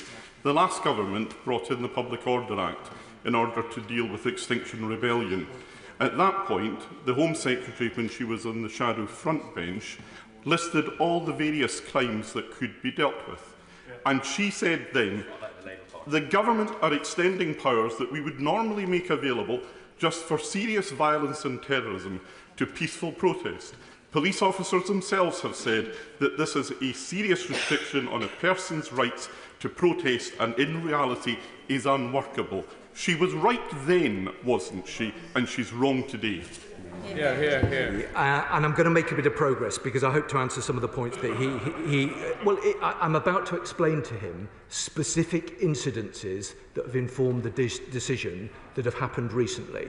So I understand why he may not necessarily want to listen to that, but I would invite him to do so because it is very important context. I'm going to make some progress now. So some of Palestine Action's own materials state, we are not non-violent and we have specific targets. The group has a footprint in all 45 policing regions in the UK and has pledged to escalate its campaign. Madam Deputy Speaker, this disgraceful pattern of activity cannot be allowed to continue. Now, in applying the legislative framework, the government assesses that Palestine Action commits acts of terrorism. In several attacks, Palestine Action has committed acts of serious damage to property with the aim of progressing its political cause. I'm not going to give way because I need to get these important points down on the record. With the aim of progressing its political cause and intimidating and influencing the public and the government. These include attacks at Thales in Glasgow 2022 and last year at Insto Precision in Kent and Elbit Systems UK in Bristol. In such attacks, Palestine Action members have forced entry onto premises armed with a variety of weapons and damaged or demolished property, causing millions of pounds worth of criminal damage. As the House has heard, Palestine Action members have used violence against people responding at the scene. Now, during Palestine Action's attack against the Thales defence factory in Glasgow in 2022, the group caused over £1 million worth of damage, including parts that are essential to our submarines. Palestine Action caused panic amongst staff who feared for their safety as pyrotechnics and smoke bombs were thrown in the area where they were evacuating. The sheriff, when passing custodial sentences for the perpetrators, said, and I quote, "Throwing pyrotechnics into areas where people are being evacuated could hardly be described as being non-violent." The government also assess that Palestine Action prepares for terrorism. The organisation has provided practical advice to assist its members with conducting significant levels of property damage at targets right across the UK.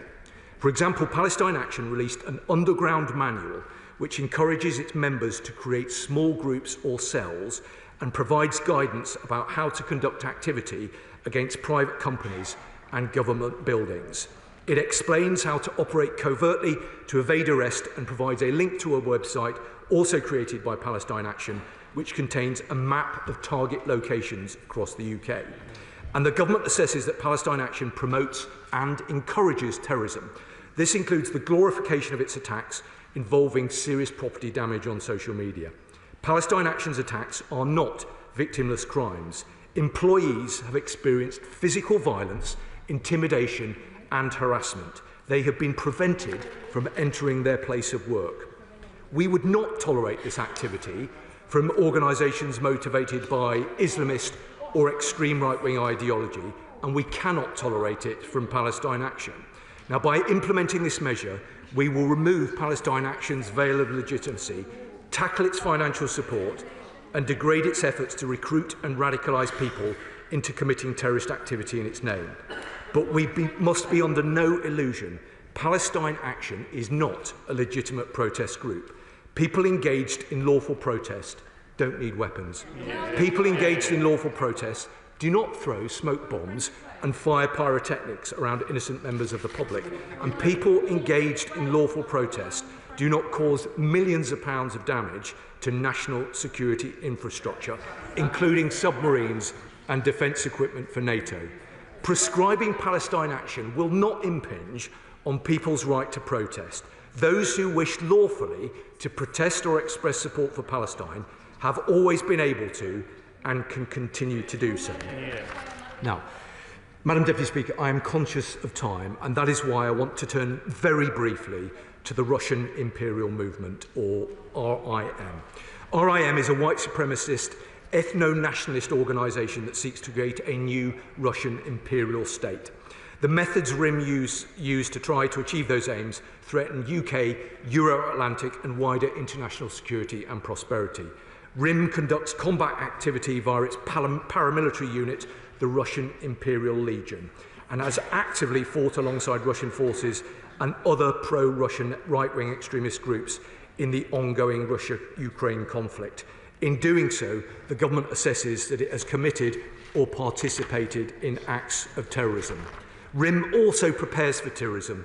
It manages a paramilitary training programme known as Partisan, which increases the capabilities of attendees to conduct terrorist attacks. By prescribing RIM, the UK will reinforce our steadfast support of Ukraine in its resistance to Russian aggression and our commitment to counter future threats from extreme right-wing terrorism in the UK and Europe. Madam Deputy Speaker, almost 2 years ago, it was my task, on behalf of what was then His Majesty's opposition, to strongly support the action taken to proscribe the Wagner Group, an organisation which rightly stood condemned for its acts of indiscriminate violence and terror in Ukraine and elsewhere. And I hope that the whole House will be as united as it was on that occasion in endorsing the action today taken against the Russian imperial movement.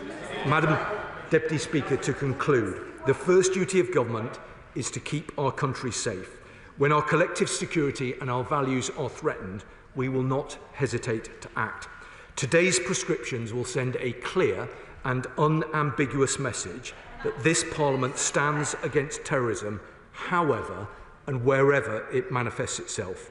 Only in applying the UK's counter-terrorism framework without bias can we maintain confidence in it. I therefore urge members to support these prescriptions, and I commend the order to the House. The question is as on the order paper. Before I call those shadow minister, colleagues will have noted that on the order paper, this debate is only 90 minutes long, has to conclude at 5:27, which means that backbenchers will be on a speaking limit of 4 minutes to begin with, and only a few colleagues will get in as the debate has to conclude at 5:27. I call the Shadow Minister, Harriet Cross.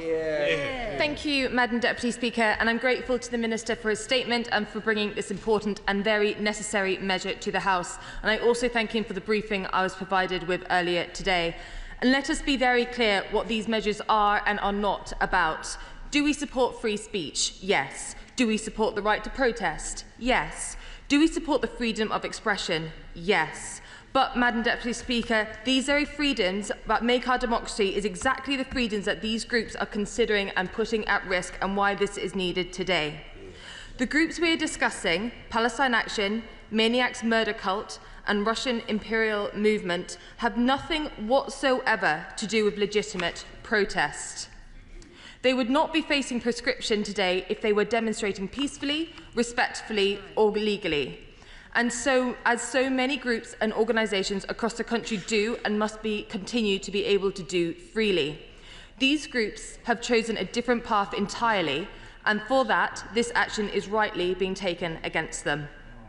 Madam Deputy Speaker, we must be clear-eyed about the broader threat landscape we face. Yes, of course. I appreciate the Shadow Minister for giving way, but does she agree with me that the only acceptable form of protest is polite protest? That's not protest, that's permission. RAF planes on the ground.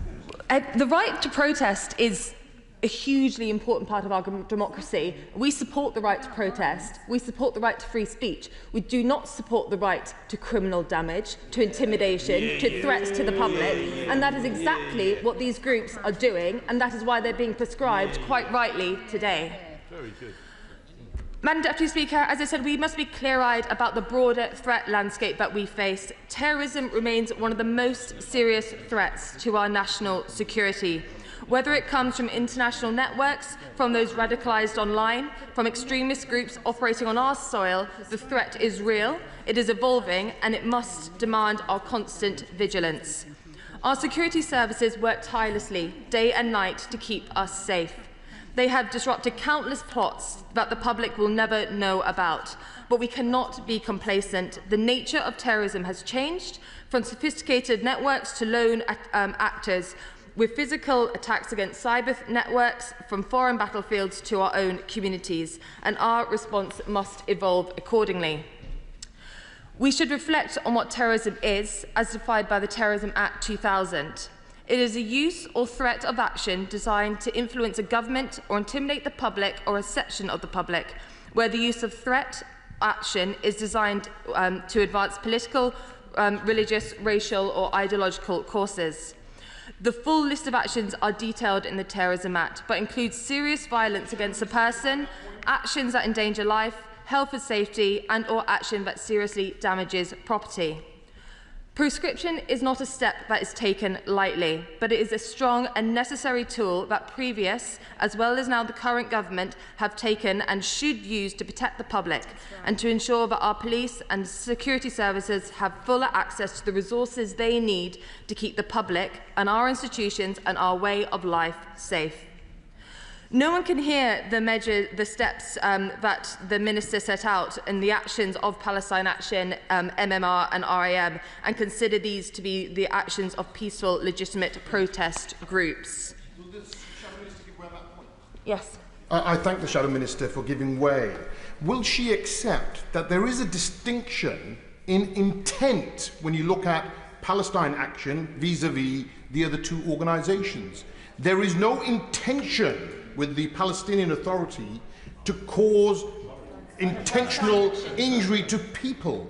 And for that, there is already criminal matters that can be dealt with at criminal courts.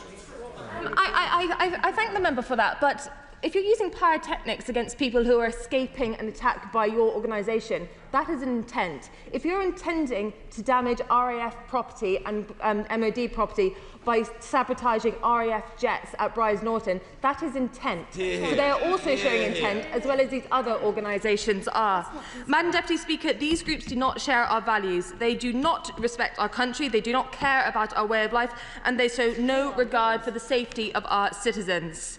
We on our benches are proud that the actions have been taken by the previous Conservative governments to strengthen our counter-terrorism framework. We gave our police and security services the powers they need to confront the evolving threats, and we welcome and support the Home Secretary now making use of these same powers today. As the Minister said, prescription is a vital tool and a strong deterrent, but it is only part, yet a very important part, of what we need to do to keep our country safe. On its own, it is not enough. It must be followed with enforcement, and we will, of course, be watching closely to ensure that the police have the resources and backing they need from the Labour government to ensure that they can do just that. Madam Deputy Speaker, as both the Minister and I have said, the first job of any government is to keep their citizens safe, and we as the official opposition will always support the government in that aim. The activities of these organisations have clearly met a threshold for prescription under the Terrorism Act. So, to conclude, we on this side of the House are very happy to support the government in their aims today. Richard Bergen. Thank you, Madam Deputy Speaker. I want to speak specifically about Palestine Action. I think it's most regrettable that the government has brought one order banning 3 organisations when it knows that there is a political disagreement on this. This is no way to bring terror legislation. I want to be clear and to put on the record that I would be supporting this order today if it only referred to the organisations Maniacs, Murder Cult and the Russian Imperial Movement. Leading legal and human rights organisations, Amnesty International and Liberty, have condemned the potential prescription of Palestine Action. Liberty has said that targeting a protest group with terrorism powers is a shocking escalation of the government's crackdown on protest. This move would be a huge step change in how counter-terror laws are applied. Amnesty International UK has said that we're deeply concerned at the use of counter-terrorism powers to target protest groups. They certainly shouldn't be used to ban them. They have both urged the Home Secretary to rethink before bringing this to Parliament. Yesterday, several United Nations special rapporteurs, including those for protecting human rights while countering terrorism and for promoting freedom of expression, said they had contacted the UK government to say that acts of protest that damage property but not intended to kill or injure people should not be treated as terrorism. Likewise, former Labour Justice Minister Lord Charlie Faulkner has stated that the sort of demonstration seen at military base by Palestine Action would not justify prescription as a terrorist organisation. Today, however, we are not voting on whether people agree with Palestine Action's tactics. We are not voting on whether people think their aim is right or wrong. We are voting on whether the actions they have taken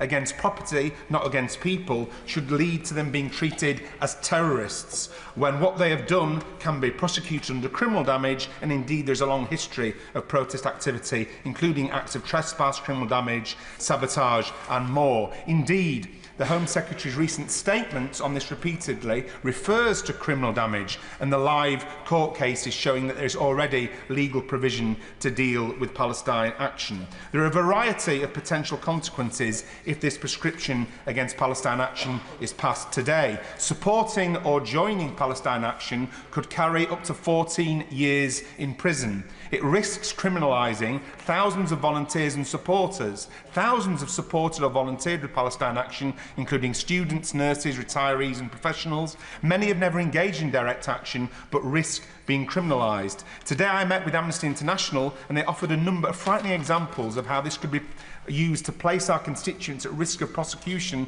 under Section 12 of the Terrorism Act, and could face a maximum sentence of 14 years if Palestine Action are prescribed. Amnesty International's examples: a person who tweets, "I oppose the war crimes in Gaza and I do think Palestine Action have a point," could easily fall foul of this provision. A person who says to another person, "I don't support all the methods of Palestine Action, but I really do think protest is important and I respect the personal sacrifices Palestine Action are willing to make, risking arrest to challenge war crimes." An individual with a placard that reads, "Palestine Action are peaceful, they should be de-prescribed."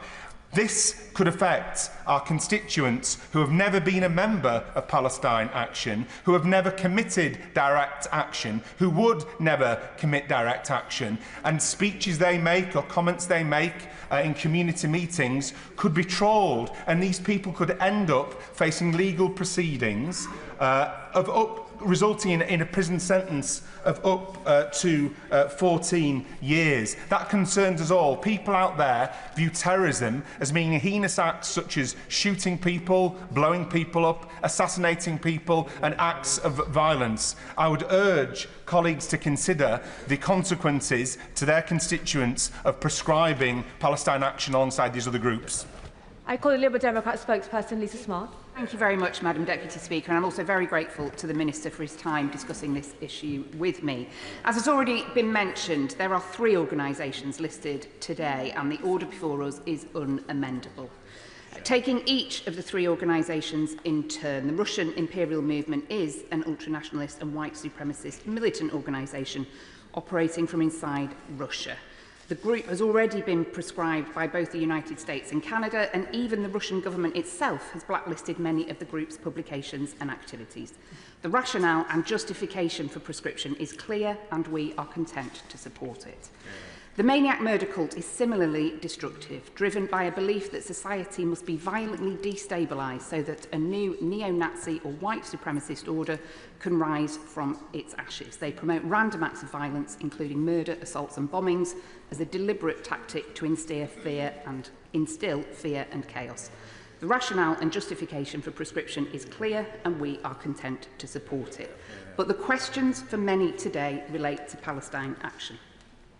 On the 20th of June, as has been widely reported in the press, 2 members of Palestine Action gained unauthorised access to RAF Brize Norton, the UK's largest airbase in Oxfordshire, circumventing perimeter security under cover of darkness.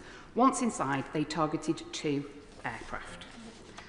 Incidents involving members of Palestine Action also include attacks at sites operated by Elbit Systems in Bristol in 2024 and again this year, as well as at Thales UK facility in Glasgow in 2022. And I note the Minister's comments about cases currently going through the courts. No matter how strongly any of us feel about the appalling humanitarian crisis in Gaza, and many of us across this House and across this country feel very strongly indeed, this does not justify attacks on military bases in Britain. Those responsible must face the full force of the law.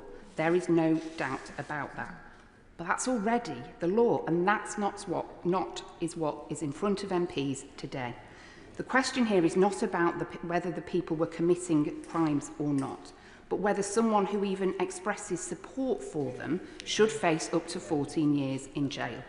The bar for which groups should be prescribed as terrorist organisations is rightly set very high. Transparency around why these decisions are made is crucial for maintaining the public's trust in our counter-terrorism framework. So I've been listening carefully, both to experts raising their concerns, including from the UN, as mentioned previously by the Mother of the House, but also what the Minister has said and the Home Secretary's words about her reasons for making this decision based on damage to property, notwithstanding the Minister's comments about the use of violence. Prescribing an organisation solely on the grounds of serious damage to property would be, I believe, unprecedented. To date, and I'd welcome the Minister correcting me if I've got this wrong, no organisation has been prescribed in the UK exclusively for property damage, as was in the Home Secretary's words on the government website. While there may be compelling legal arguments that the actions of Palestine Action have met the legal definition of terrorism in terms of criminal damage, serious criminal damage, the decision to prescribe is ultimately up to the Home Secretary's discretion. There are still questions as to whether that discretion is proportionate in this case, given the level of threat posed to the general public, and I'd welcome more details from the Minister on why he believes this is a proportionate response, as I remain to be convinced. Currently, the maximum custodial term for certain offences relating to membership or expressing support for a prescribed terrorist organisation is 14 years. Yet, in instances such as this, where actions, though criminal and damaging, may not pose the same imminent threat to life, a blanket application of such severe penalties risks being disproportionate. The Home Secretary rightly has substantial powers to take action to keep our country safe, but it is also right and entirely proper that we scrutinise the use of these powers and press the government to ensure any use of them is wholly proportionate. Sultana. Thank you, Madam Deputy Speaker. 21 years ago, a human rights barrister stood in court and defended an activist who broke into RAF Fairford trying to disable a bomber to prevent war crimes in Iraq. That case became a landmark in lawful, non-violent direct action against an illegal war. That barrister is now our Prime Minister, Sir Keir Starmer, KC. He argued that it was not terrorism but conscience. Fast forward to 20th of June 2025.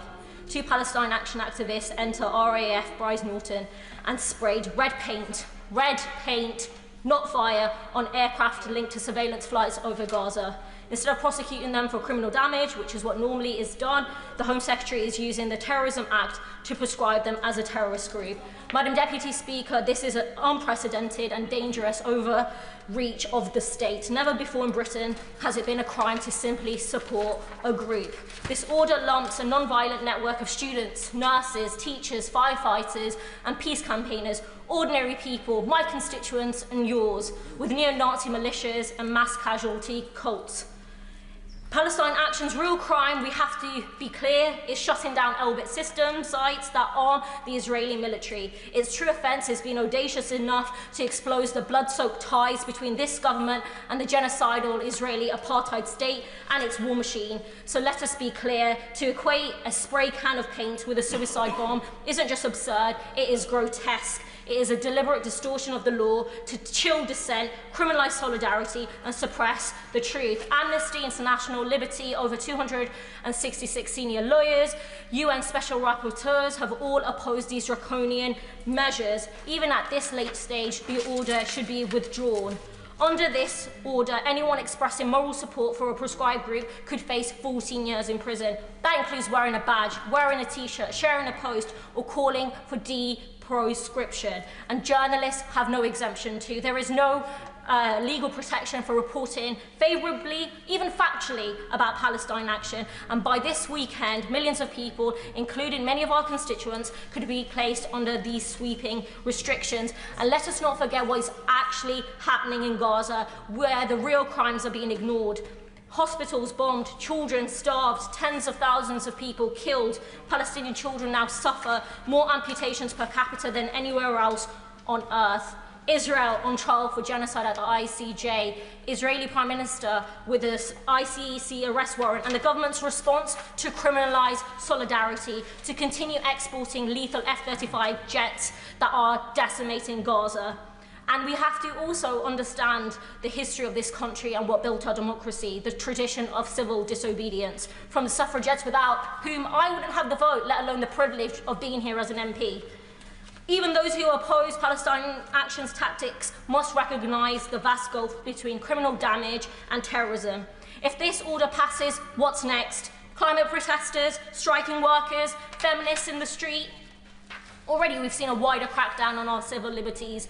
Musicians censored, journalists arrested, demonstrators, including MPs sitting here, harassed. And now this government wants to use anti-terror laws to make peaceful protest itself a crime.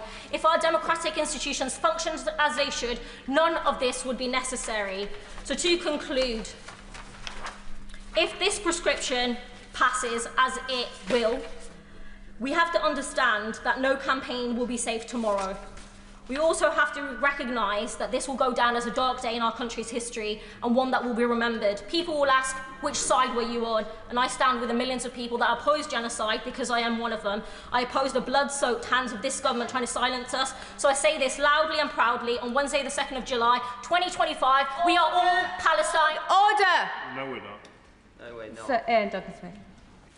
Madam Deputy Speaker, whilst listening to this, and in a way, I do have concerns about the last of the three organisations, just generally about the application of the criminal law, and there may be another way, but I support the government's position on that as it does. But then it cast into light, while I had listened to this, the organisation that sits there that we have taken no action in terms of prescribing is the IRGC.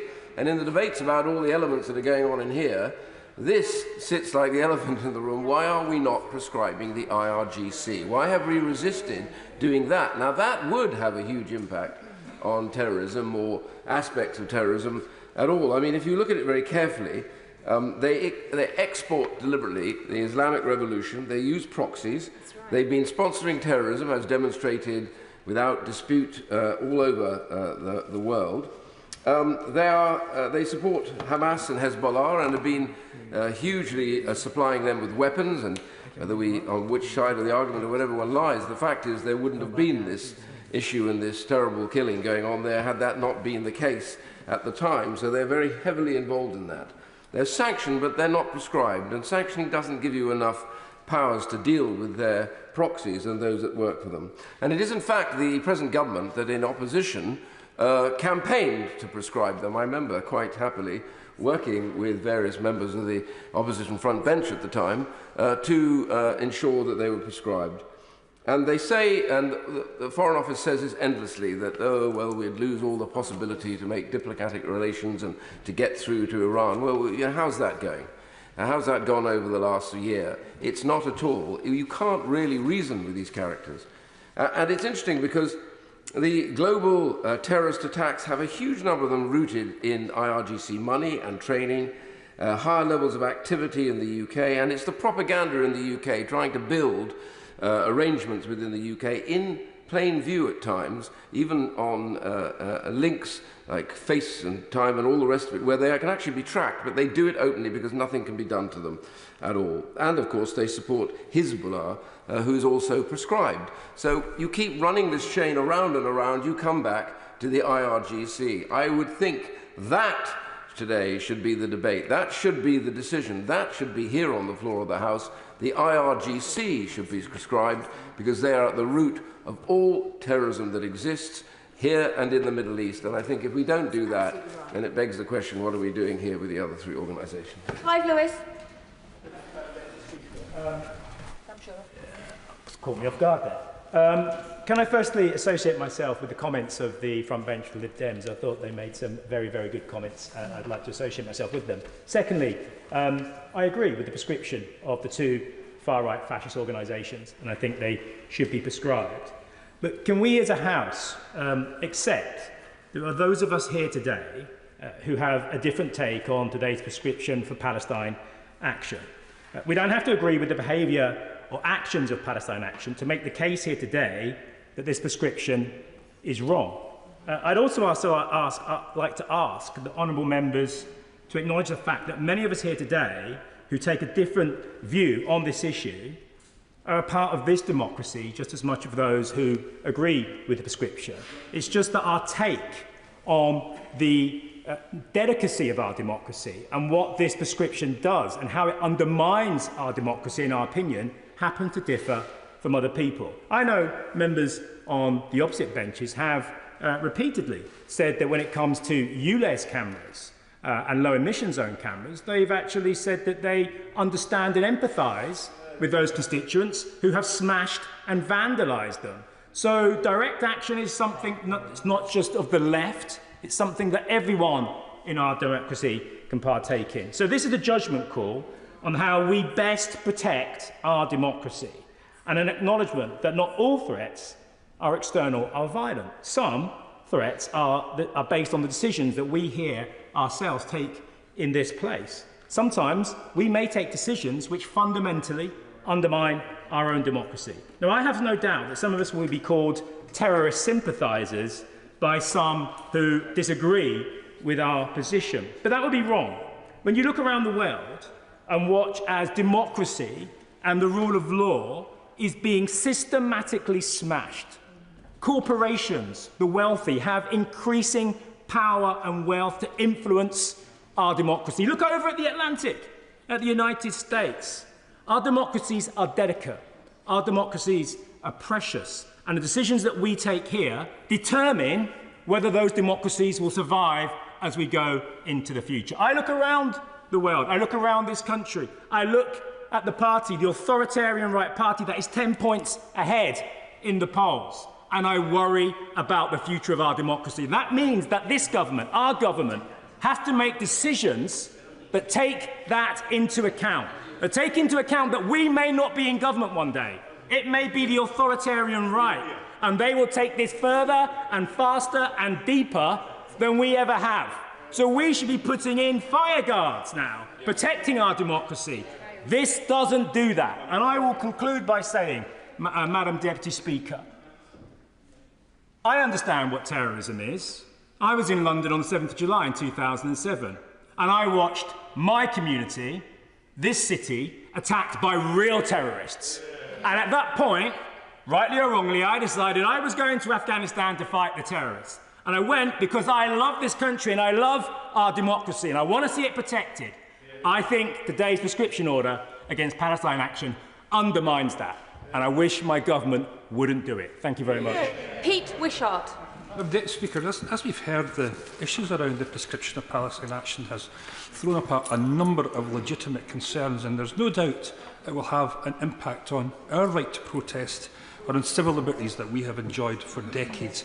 And where it's absolutely and utterly right to condemn and prosecute criminal activity, especially those that threaten our national security, surely this must be done within the framework of existing legislation as it always has been. And this order looks nothing other than a direct response to Palestine Action being able to infiltrate an RAF base and causing damage to a defence aircraft. The decision to prescribe an organisation is ultimately a matter for the government, and it's up to the Home Secretary to decide who goes on that list. It's based on intelligence that the government holds. But I don't think the Minister has convinced many of us today that this has met the thresholds for this prescription, and we need to hear more about their concerns about this particular group. But before reaching for that power, the government must take into account whether it is proportionate, justified and in the national interest to prescribe such an organisation. Terrorism legislation, as we know, hands extremely broad powers to the state, and as such it must always be treated with the highest degree of caution and restraint. Now, we live in a society where groups and organisations have the democratic right to campaign and express their views on particular issues in a democratic, respectful and lawful manner. It is important that the right to lawful protest is not affected by the Home Secretary's decision today, and it's extremely concerning that this decision could lead to these powers being extended to other campaigning organisations. And it's inexplicable that Palestine Action has been linked to groups such as the Maniacs murder cult and the Russian imperial movement, groups unknown to this House until this order was on the order paper today, but groups that, with a cursory glance at their activities, could of course be prescribed. For Palestine Action to be included alongside these groups is at best a cynical and calculated move by the government in order to ensure that this order gets through today. People all over the UK, including many of my constituents, rightly feel very strongly about the appalling crimes being committed against innocent civilians in Gaza on a daily basis. Many of these people have been taking part in weekly protests to make their voices heard, to to show solidarity with the Palestinian people. These people are now concerned that they might be caught up in this prescription. And I'm also concerned that many young people who are sharing social media posts from Palestine Action could now be considered as glorifying what will soon be a prescribed group. We need clarity on what actions would result in people being charged under this terrorism legislation. For example, does wearing a Palestine Action badge handed out at a demonstration or a rally mean that they could be charged with terrorism? Organisations, as we've heard, like Amnesty International and even the United Nations have expressed their concern about this prescription regarding the UK's broad definition of terrorism. This week, Madam Deputy Speaker, an Israeli strike in Gaza seafront cafe killed at least 20 Palestinians. This is what we should be discussing today and every day until a permanent ceasefire is reached and all the hostages are released. The government must act in the national interest. That is what they've got to do. And they've got to keep us safe from all of these different challenges that's presented to them. But we need clear reassurance about the wider impact of what is being proposed today. John Pearce. Thank you, Madam Deputy Speaker. I welcome the Home Secretary's decisive action on Palestine Action, Maniacs Murdercore and the Russian imperial movement today. 20 months on from the horrific terror attacks of the 7th of October, the suffering of innocent people in Gaza, in Israel and beyond has rightly been the subject of much international campaigning. Money has been raised to support charities getting aid into Gaza. The Hostages and Missing Families Forum has worked tirelessly to keep the plight of the 50 remaining hostages on the world's agenda, and hundreds of thousands of people have contacted their MPs, signed petitions and made their voices heard. This is all genuine activism, importantly within the bounds of the law. Palestine Action is something different. Over 5 years, it has conducted a campaign of violence, intimidation and criminal damage.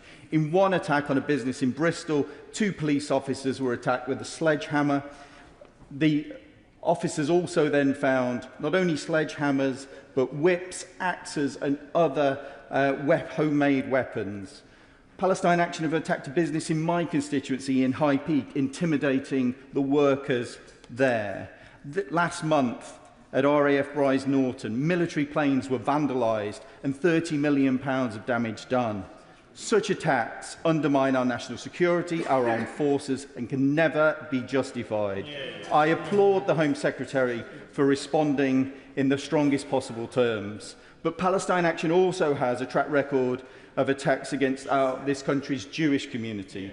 In May this year, a building housing Jewish-owned businesses in North Manchester was vandalised with red paint and graffiti reading Happy Nakba Day. Later that month, a Jewish-owned business in Stamford Hill was attacked by the organisation with windows broken, red paint graffiti and damage done to the building's mezuzah. In the latter case, Palestine Action's claims that the business was linked to the Israel Defence Companies proved baseless. This campaign of anti-Semitic harassment reveals the logical conclusion of their extremism, and the important difference between all of the other groups that has been mentioned in this House is that this group targets a specific group within our country of a specific ethnic and religious minority. This extremism does not help with single Palestinian. Smashing windows will not free Palestine. It undermines the hard work of so many people who support the Palestinian cause and towards a peaceful future. And it leads to an environment where British Jews feel unsafe and harassed, something that should never be tolerated. Legitimate protest is a fundamental democratic freedom, but Palestinian Action abandoned that legitimate action a long time ago. I welcome the government's swift action today in ensuring that this organisation can no longer pose a threat to our security, to our businesses and to the Jewish community. Jeremy Corbyn. Madam Deputy Speaker, as the debate opened today, I intervened on the Minister and I'm grateful to him for giving way. I just need an explanation, and I hope we'll get one, as to why groups are always put together in these orders and not dealt with separately and individually, because clearly there are different orders of concern here. And I want solely to speak about the issue surrounding Palestine Action. We live in a democratic society. and we have to also understand where our rights have come from. The member who's just spoken from High Peak represents the place where, in 1932, the mass trespass took place, led by Benny Rothman, a Jewish activist in the Communist Party at that time, who was demanding rights of access to the countryside. He was roundly condemned by all of the mass media and the government of the day. He was put on trial, he was put in prison, and he was eventually released from prison after mass protests in his support. Without Benny Rothman and those others, that access to the countryside simply would not have happened at that time.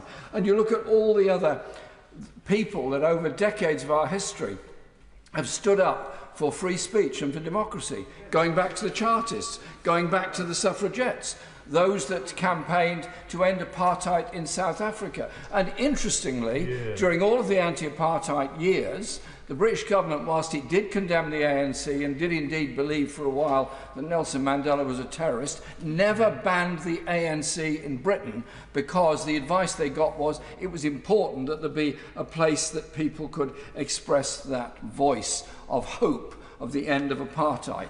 The women that went to Greenham Common to protest about the deployment of nuclear weapons there were also never labelled as terrorists. Yes, they were charged under criminal trespass, as indeed many, many others have been, and indeed those that undertake direct action are very well aware of the risks they take.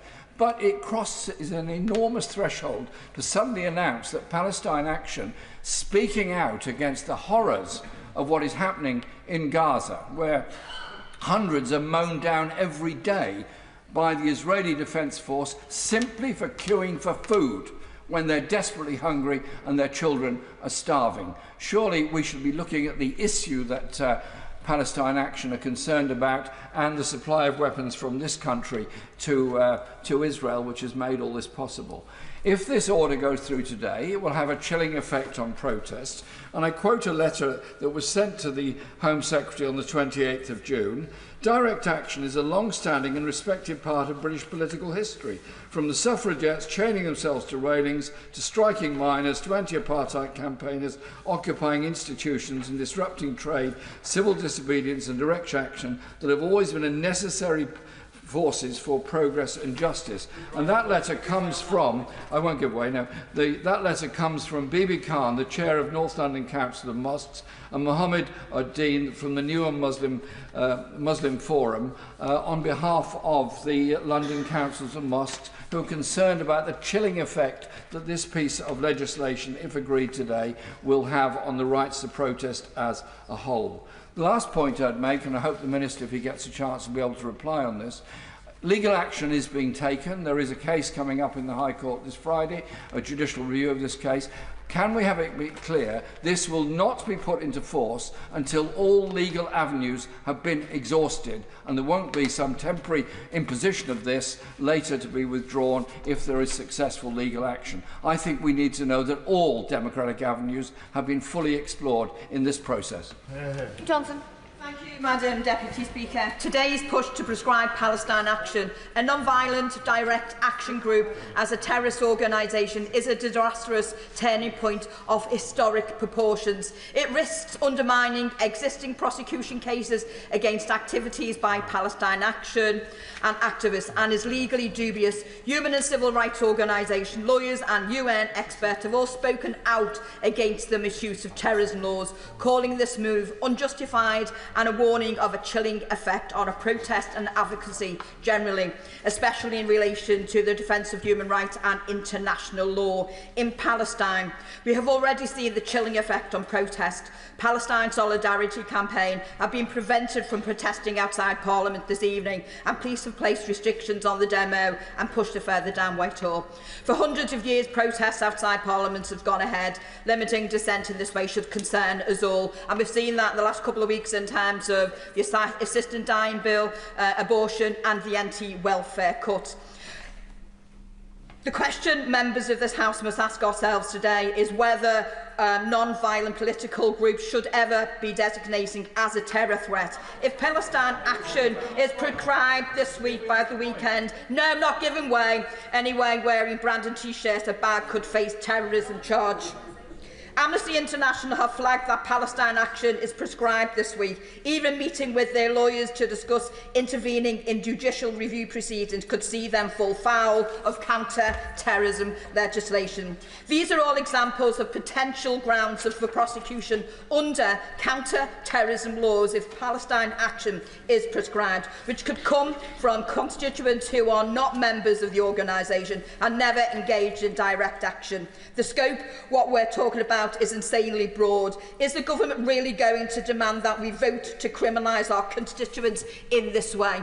Prescribing Palestine Action today would set a dangerous precedent for the future government misuse of counter-terror laws. It would be the first group prescribed mainly for serious damage to property and the first prescribed direct action group. Prescription is neither necessary nor proportionate. We already have sufficient criminal legislation that always dealt with where necessary, and the Home Secretary has provided no impact assessment and, quote, no significant impact on the private, voluntary or public sectors foreseen. But we have received no reassurances around how the proportionality test has been applied or whether unintended impacts on the wider pro-Palestine movement were considered by the Home Office and Prescription Review Group. Indeed, we have heard from civil rights groups that there have been allegedly meetings with representatives from the Israeli government and arms companies such as Elbit, but none with human rights groups. Whether members of this House debating and voting on this SI today agree with the methods of the arms of Palestine Action, we should all be able to agree that lumping Palestine Action together with the other two obscure groups to ensure that it is prescribed is a disgraceful manipulation of parliamentary procedure. Search and Hansard, neither of the two groups have been mentioned. They are so obscure. This manoeuvre is nakedly transparent and shows that the government knows just how shaky prescription is. Today, they come for Palestine Action. If this passes today, who and what will be next? And I look forward to the Minister answering our concerns raised in this debate today, particularly regarding grouping those three organisations together. Thank you, Madam Speaker. Ellie Chowns. Thank you, Madam Deputy Speaker. Let me start by putting on record that I know at least two people who have previously participated in Palestine Action protests. But that's not why I am speaking today. This is about fundamental principles. Madam Deputy Speaker, this is a chilling moment for British democracy. Let's be clear about what is happening here. A political protest group is being silenced. And isn't it hugely ironic that this is being done today when this morning hundreds of women MPs, including the Home Secretary herself, celebrated in Westminster Hall the 97th anniversary of equal votes for women, a victory won by the suffragettes, themselves a direct action protest group.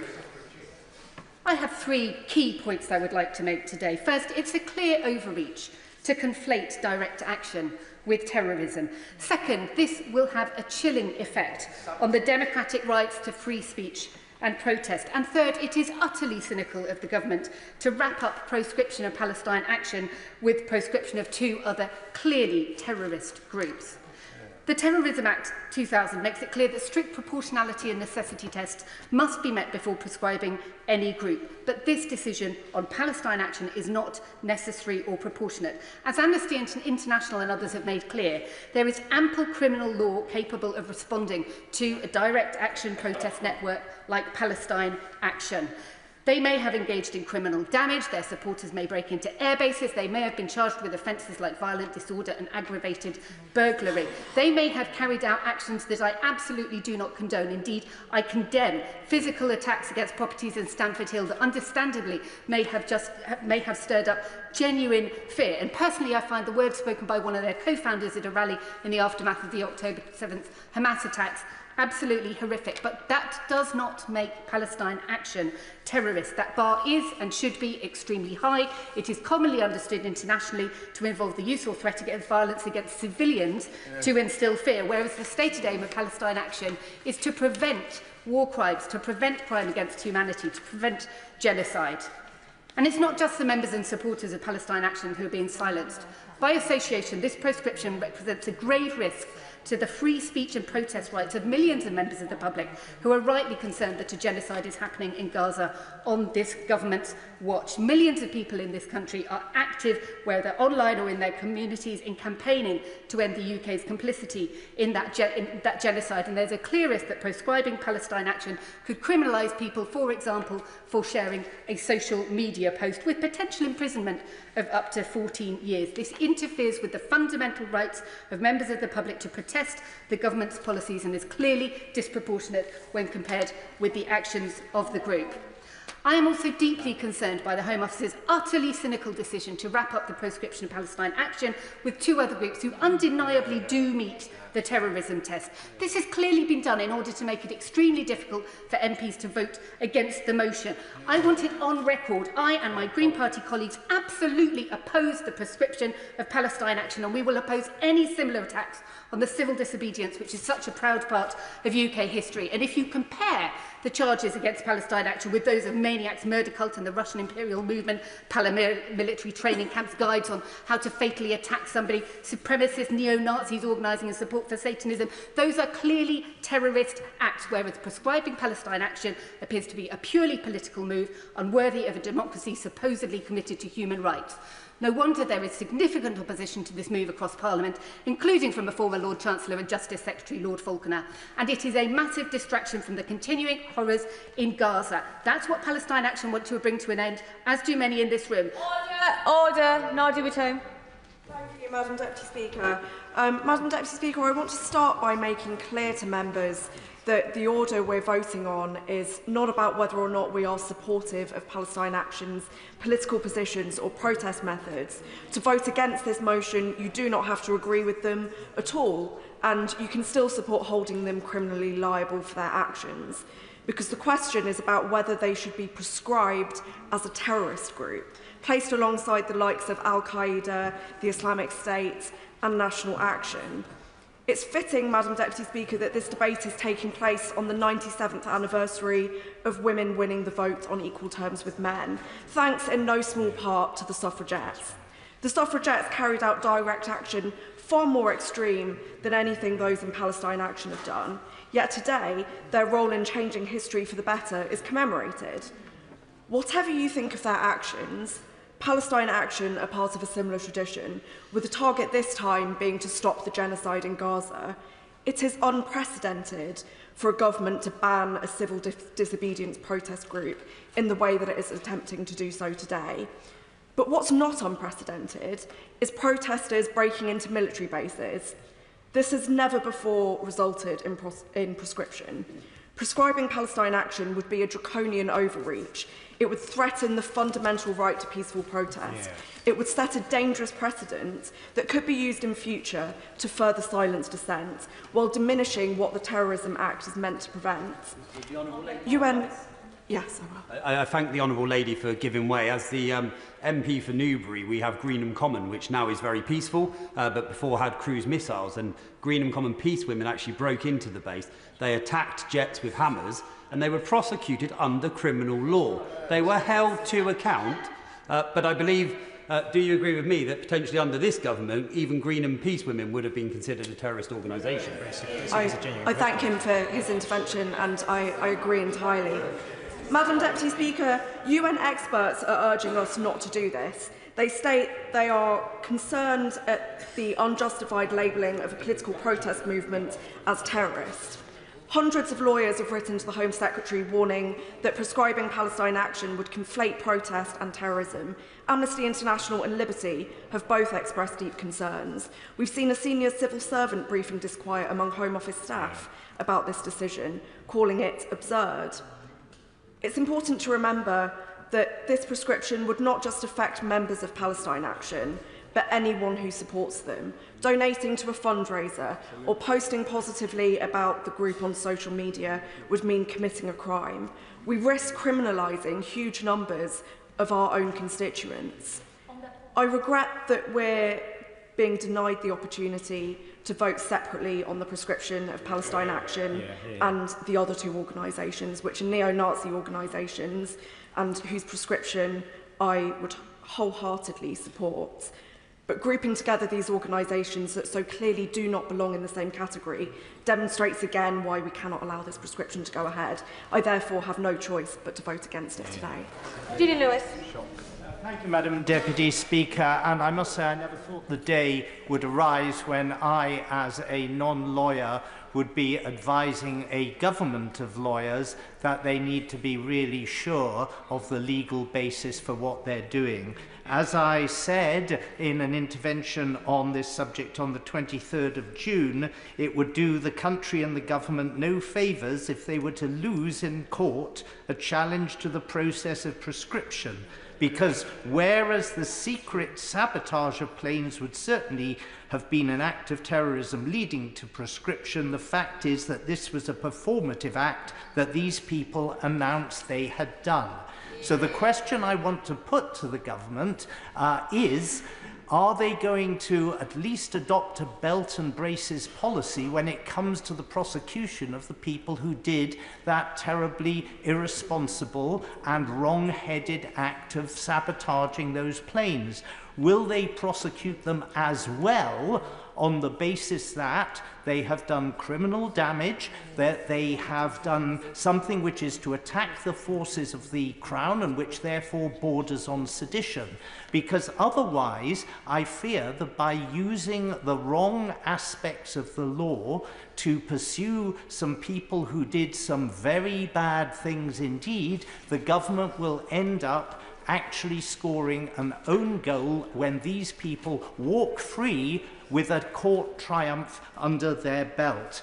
I am not convinced that the policy that the government has adopted on this matter, though justified in terms of the unacceptable behaviour of the perpetrators, is nevertheless going to stand up in court when there are plenty of other legal methods that could be used to deal with this form of extremism. And extremism it is, but it does not, in my opinion, pass the threshold to be classified in the legal sense as terrorism. Now, it may be the case that if I'd been able to accept the offer of the Minister, which I understand he made to have a word with me on Privy Council terms before this debate, and I thank him for that offer, and I'm sorry I wasn't able to take it up, it may be that he would have been able to tell me things about this group that would have then convinced me that it crossed that threshold. But if he's not able to tell these things in public, and there may be very good reasons why he isn't, then I suspect he won't be able to tell it to the courts either. So I say to the government, nobody, I think, will accuse me of being soft on anti-militarist extremist groups, but I say to the government with the best will in the world, make sure you adopt a legal belt and braces policy when it comes to prosecuting this group, and don't rely just on this prescription, because I fear I see trouble ahead from my learned friends. Imran Hussain. Madam Deputy Speaker, let me also place on record my full support for the prescription of maniacs, murder cult and the Russian imperial movement. These are vile, murderous, fascist cults. Their place on the prescribed list is justified and necessary. But it's precisely because we must take terrorism seriously that we must also draw clear lines. To put Palestine Action, a direct action protest group, in the same category as these murderous extremist organisations erodes the credibility of our legal framework and risks undermining civil rights. Prescription must be used judicially. Conflating protest with terror is a dangerous step that undermines the very freedoms our counter-terrorism laws are meant to protect. Now, where there is criminal activity, there is adequate legal provision within the criminal law to deal with that. What we are being asked to do is prescribe them under the Terrorism Act to treat civil dissent, whether or not we agree or disagree with that civil dissent, as extremism. That is a concerning shift, and we risk crossing a line. Hundreds of lawyers, including KCs and human rights advocates, have warned that this is not a hallmark of democracy. We've heard earlier today that United Nations Special Rapporteurs have expressed serious concern about this measure. What we haven't heard, actually, is the huge implication that this will have on some of our communities. The risk of being criminalised simply for showing support for Palestine. Under this prescription, people could face prosecution for something as simple as wearing a badge, sharing a post online, or attending a peaceful protest. Now, do we really, the question for this House is, do we really want to become a society where non-violently expressing solidarity or even speaking out could be interpreted as terrorism? This will only further fuel fear and repression. Local anti-racist groups could suddenly find themselves under suspicion. Communities, whole communities, could be cast as suspect, not for what they do, but for what they stand for. And there's numerous examples. I don't have the time today. My honourable friend, the member for Leeds East, as always, eloquently set out a number of examples that should send shivers, frankly, down the backs of everybody's spine in this place. This is not the way forward. A non-violent protest, what our democracy is meant to protect, now risks being labelled as terror. The legal basis for this prescription is unsound. The democratic consequences are severe and the moral cost is frankly unacceptable. Let me be clear, it will disproportionately target campaigners and minority communities, and it will set a precedent that reaches far beyond this one group. Today, it's Palestine Action. Tomorrow, it could be climate activists. We are standing on a slippery slope. Prescribing a protest group is not strength. Madam Deputy Speaker, I urge this House to defend our hard-won rights to civil liberties, because to conflate protest with terrorism is not democracy, and therefore I will not support, and I want to put that on the record, any prescription of Palestine Action. Well said. I can squeeze in one more speaker if they're tight. Shaukat Adam. Thank you, Madam Deputy Speaker. Madam Deputy Speaker, I came to this country as a child. This country nurtured me, educated me and embraced me, and I love this country for so many reasons. But there are two reasons I love this country for more than anything else, I suspect. One is its sense of fairness, and the second is its sense of ability to be free, to be able to express how you feel democratically. That is why today I speak specifically about Palestine Action when I say that if we proscribe this organisation under the Terrorism Act, we will, for the first time in this nation's history, outlaw a domestic protest group as a terrorist organisation. Britain has a proud, though often hard-fought tradition of civil resistance. We remember the reverence of the suffragettes who were branded as criminals for smashing windows but are now celebrated as heroes of justice. We remember the civil rights movement where protests occupied streets and broke unjust laws to dismantle segregation. And we remember the global campaign against apartheid, ministers in this House where people of conscience defied authorities, trespassed and disrupted in the name of ending a brutal system. The very freedom we hold dear today, votes for women, racial equality and the end of apartheid, were not born out from men and women in suits in this establishment, but by people out there. And it is that tradition we are about to disrupt today. This decision, rushed through Parliament in a matter of days, bundled with unrelated foreign neo-Nazi groups and debated for mere minutes, is a reckless abuse of process. It denies Parliament the gravity of deliberation this issue so badly demands. The prescription has already been condemned by a vast range of people, from Sally Rooney to Lord Faulkner, and this is going to continue. Because what is even worse, this statutory instrument risks criminalising anyone who supports, sympathises with, or even publicly praises Palestine Action's aims.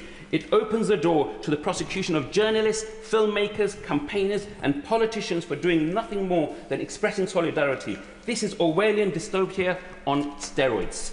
Let us also ask ourselves honestly, if we set this precedent today, who will be next? History will judge us harshly on those who choose silence in moments of moral testing. I urge my colleagues, do not allow this dangerous step to go unchallenged. Do not allow a Home Secretary, in a moment of political expediency, to permanently expand the reach of its anti-terror laws into the heart of a domestic protest. And do not let this House be the one that shrank the boundaries of freedom of expression. We owe it to those who fought so hard for our freedoms, who dared to dissent, who refused to be silent, and let us summon their courages now.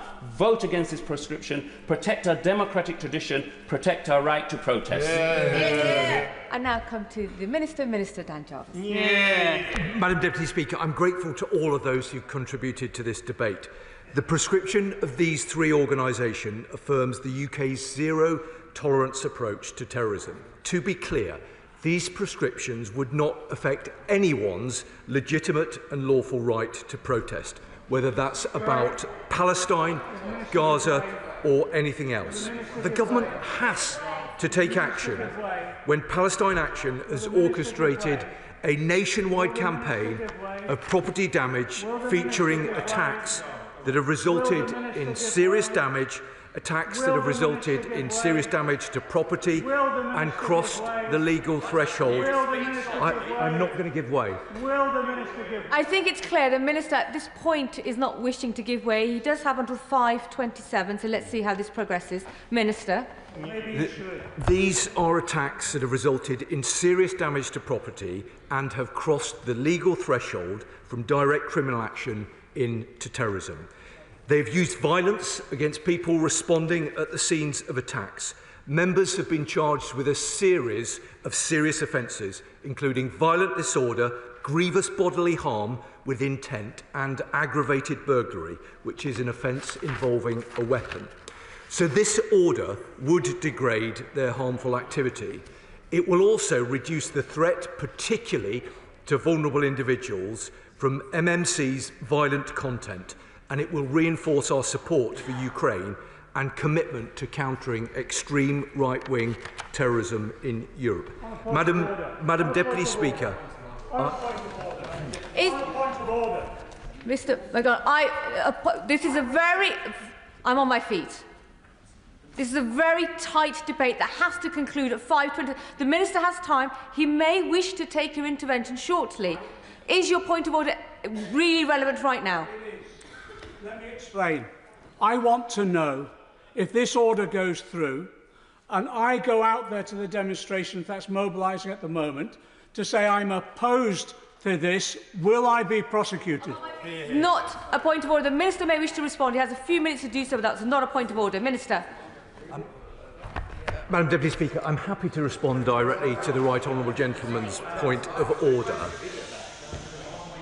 The process involving prescription action requires this House to agree it. Should it do so later this evening, it then goes to the other place and it will be for them to agree it or not. It will then be for the Home Secretary or for myself to sign an order, and the order would then become law at midnight on the night that it had been signed. I'm not going to give way to the Right Honourable Gentleman. Madam Deputy Speaker, I'm grateful for the House... Minister, continue. Thank you. Thank you, Madam Deputy Speaker. I don't think the Right Honourable Gentleman listened to what I said. I just explained to him the process that is in place. I am grateful to all of those who've considered this matter.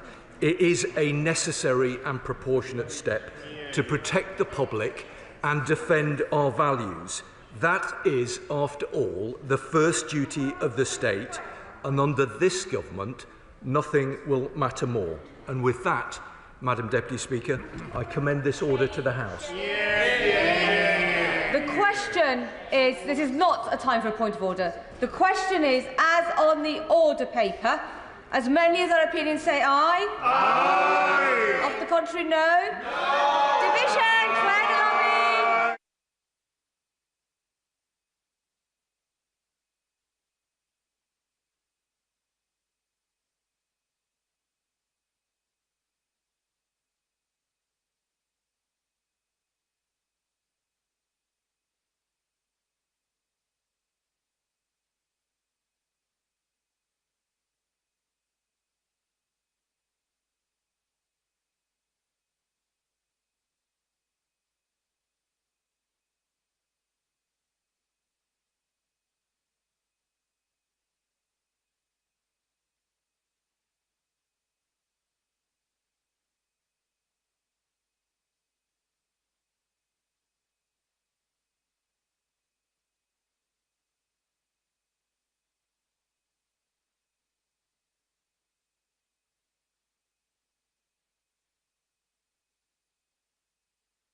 Are we ready?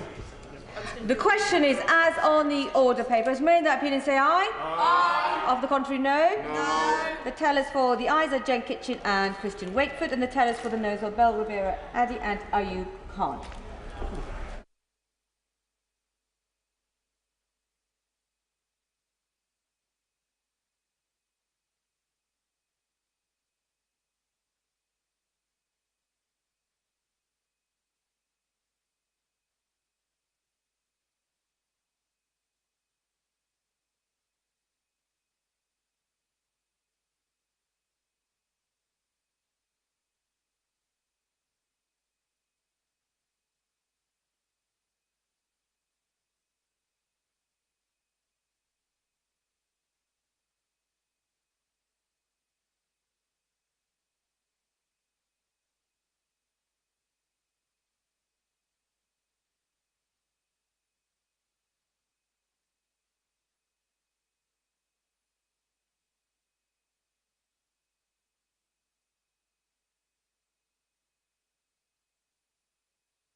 order, order.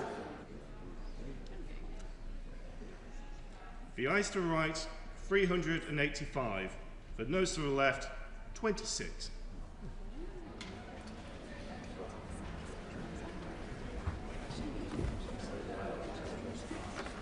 The ayes to the right were 385. The noes to the left, 26. So the ayes have it. The ayes have it. Unlock. Point of order, Carla Denyer.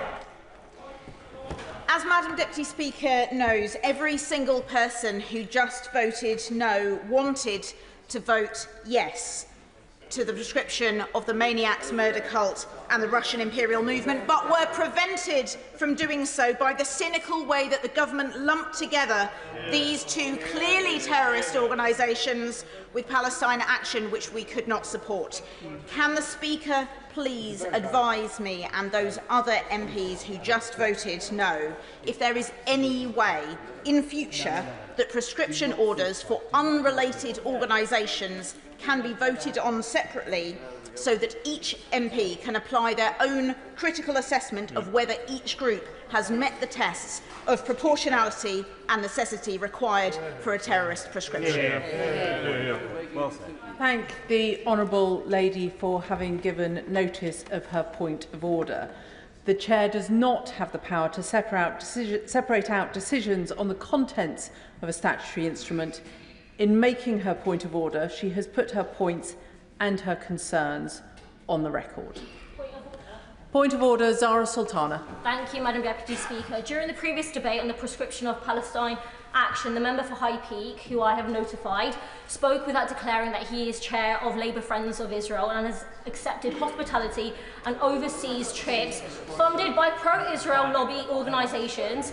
The House was discussing a non-violent direct action group that directly challenges the Israeli state, which is on trial for genocide against the Palestinian people. Can you advise me, Madam Deputy Speaker, on what mechanisms are available so the British public are truly aware of what interests are being represented on this floor? I thank the honourable lady for her point of order and indeed for having given advance notice of it. The procedure for raising a complaint of this sort is by writing to the Parliamentary Commissioner for Standards, and it is not a matter for the Chair.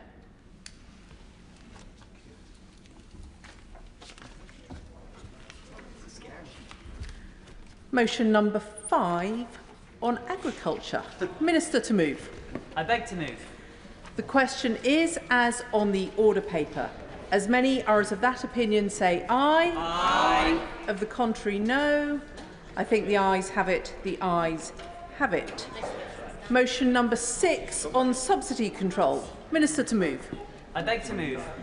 The question is as on the order paper. As many as of that opinion say aye. Aye. Of the contrary, no. I think the ayes have it. The ayes have it. I beg to move that this House do now adjourn. The question is that this House do now adjourn. Sir John Hayes. Thank you, Madam Deputy Speaker. Speaking long before I was born, G.K. Chesterton said, big business is now an organised army. It is, some would say, militarism, but without military virtues. Heaven knows what he would say if he was alive now, as global corporations have such influence on all our lives. Yet it's the small and medium-sized businesses in my Lincolnshire constituency and in constituencies across this country that make up the backbone of our economy. But they also provide the particularities that colour and shape the places that each of us call home. It's those small and medium-sized businesses that reinvest in the communities of which they are part, which provide opportunities for local people. We all know them from our daily experience as customers of businesses, but we all know them too through the representations they make to us as members of Parliament. And today I speak in the interest of those small those entrepreneurs, those people who devote so much of their time and skill and energy for the common good, for the national interest and the common good drive all that I do in this place. Indeed, small and medium-sized businesses employing up to 250 people make up about 99% of the businesses. But just think of the influence, of the effect of the other 1%. When SMEs are accused of wrongdoing, breaking the law even, they often have little in the way of resources to defend themselves and sit at the mercy of powerful regulators as well as the caprice of giant competitors. In contrast, the big multinational companies, which have come to dominate too much of our economy, have armies of compliance officers, lawyers, spin doctors to bat away legitimate concerns. The fear that we have, or that many of us in this chamber do, of two-tier justice is paralleled by a certainty about a two-tier economy.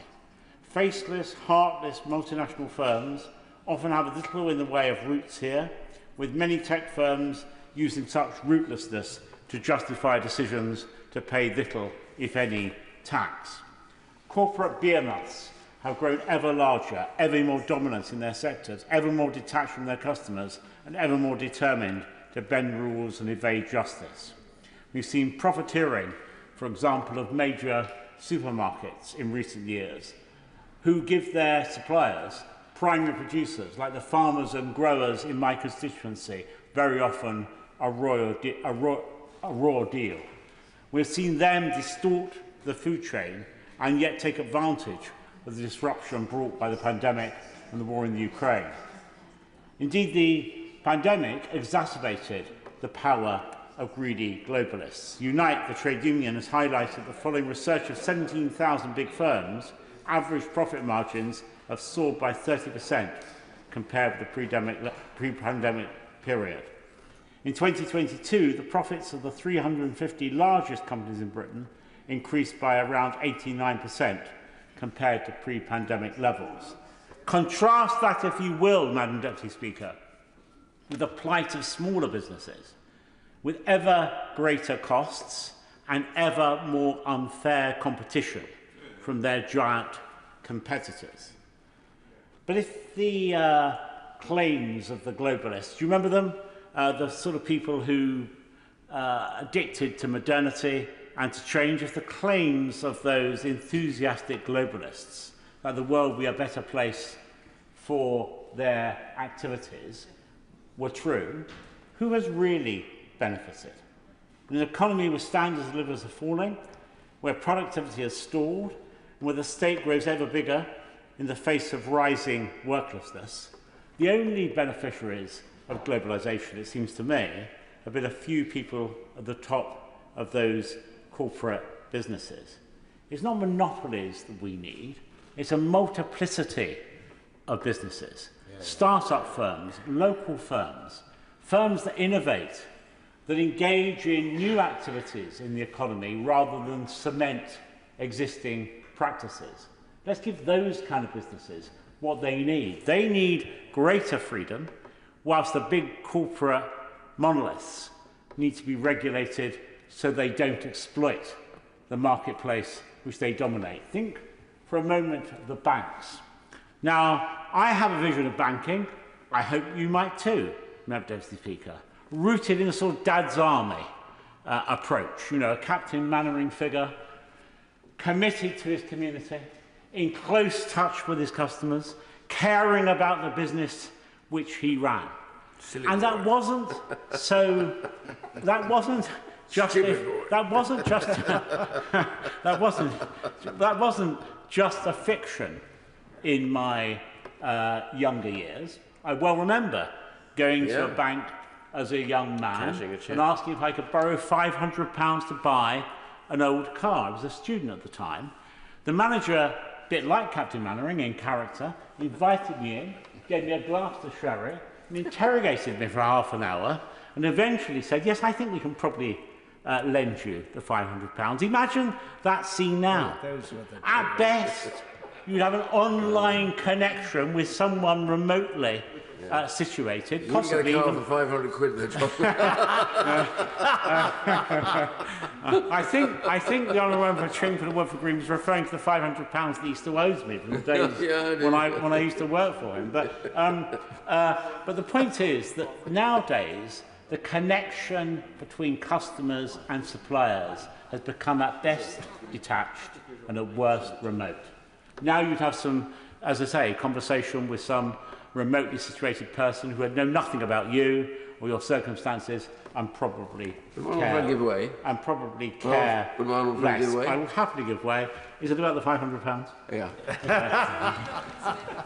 without interest. Can I just say to my old friend, I agree with him, and I also agree with something else, which is people don't realise that the really big multinationals, these global businesses, like, for example, Amazon, they don't really make their profits on what they sell you. What they do is they hold your data, and that's what they really sell subsequently, where they make their money and their profit. Your data derives you no income at all, and they make a lot of money on the back of that.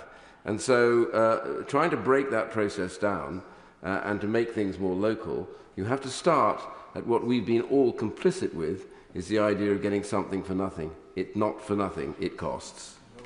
Well, my right-hand friend, as ever, makes an apposite comment, because the trading of data by big businesses has become a business in itself in the way that he's set out. We need, in contrast, firms to practice responsibility, not to parrot slogans and virtue signal.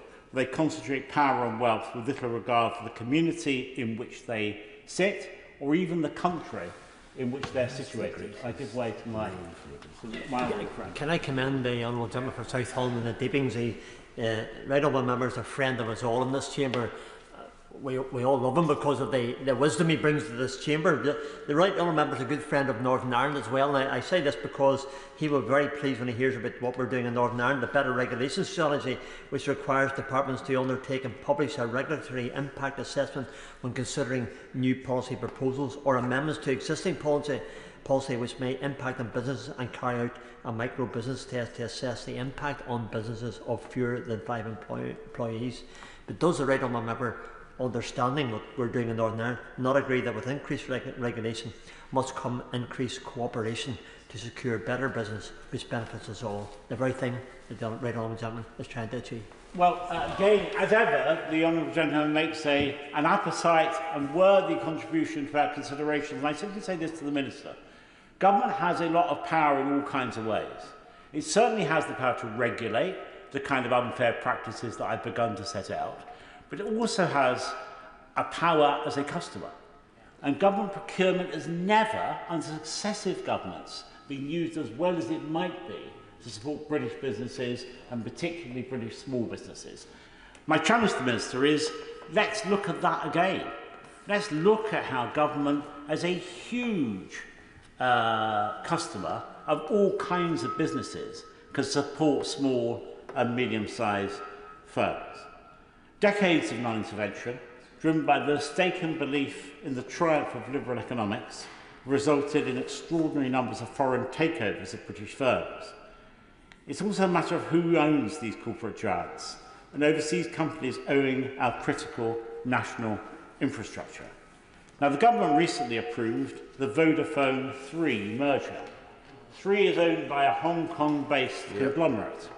I wonder how closely the Competition and Markets Authority looked into the owners and leadership of 3's parent company, the CK Group.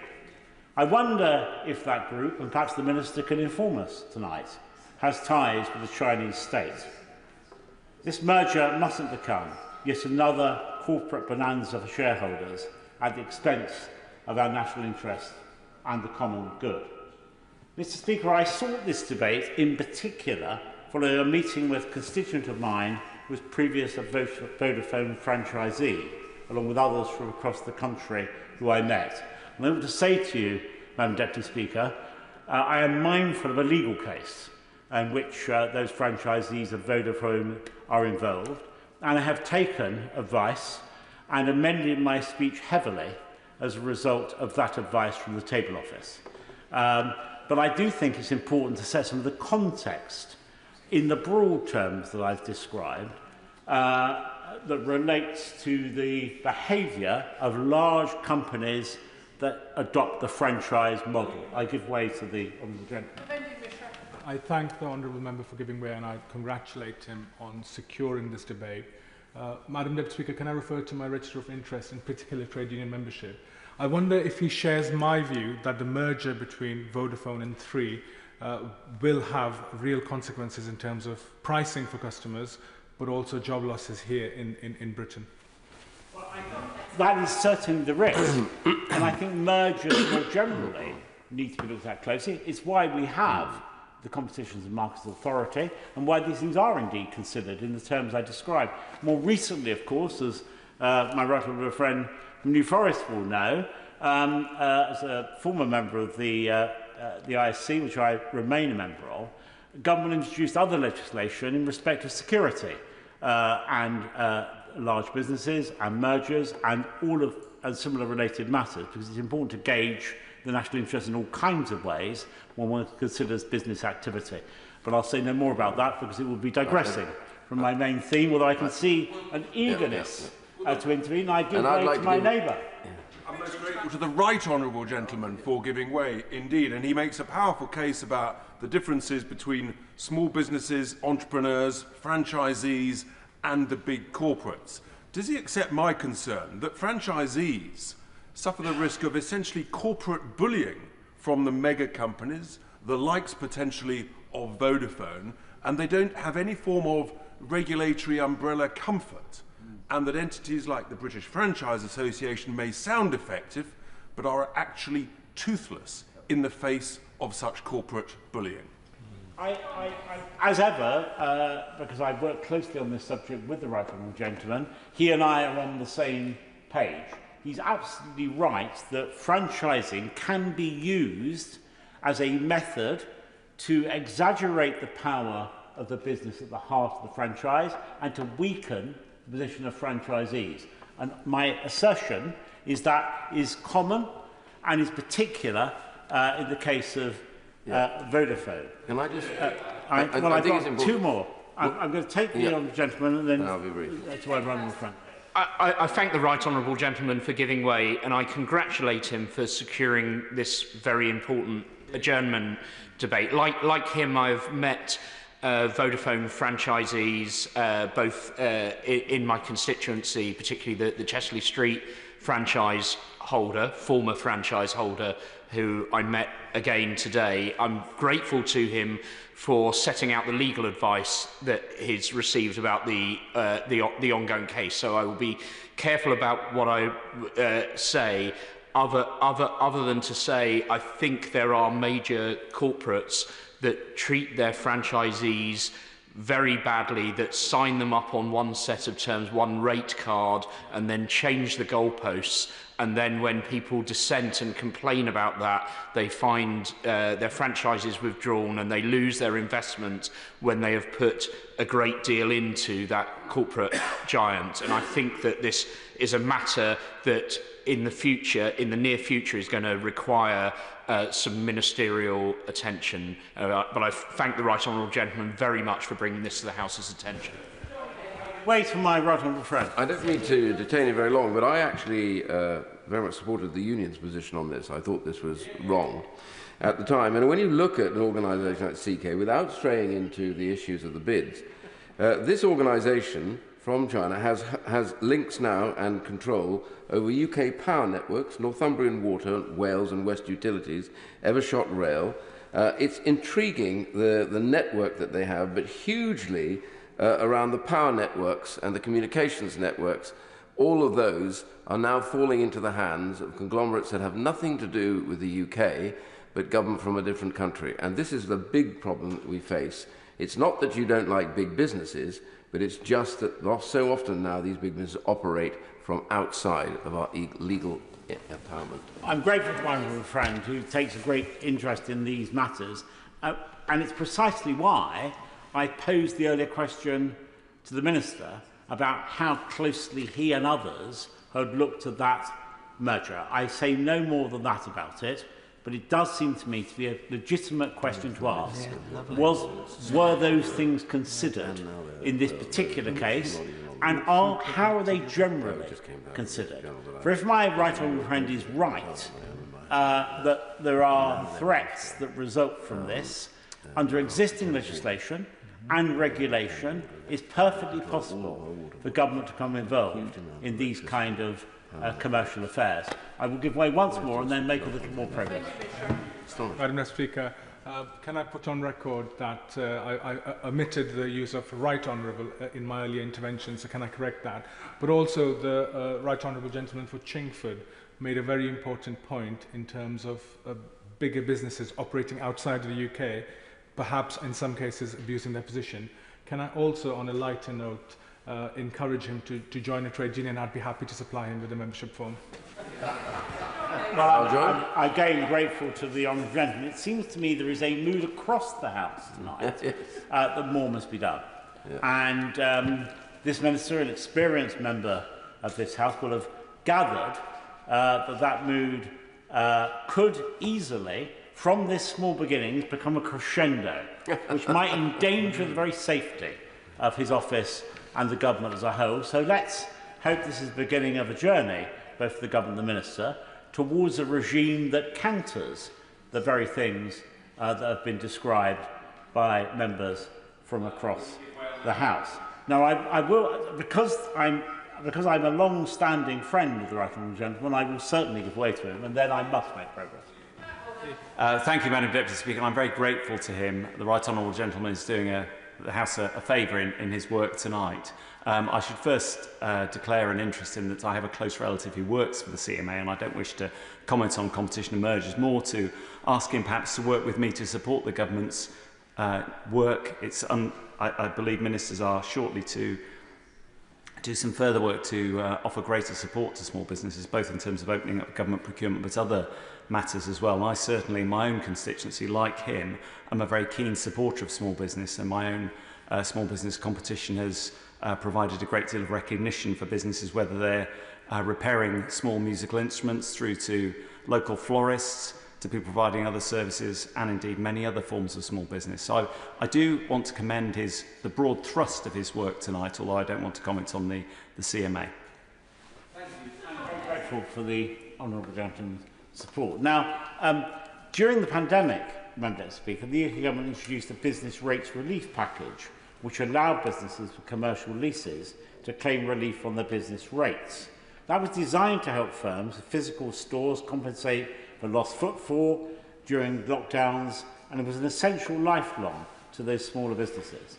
This was automatically applied to businesses through local councils.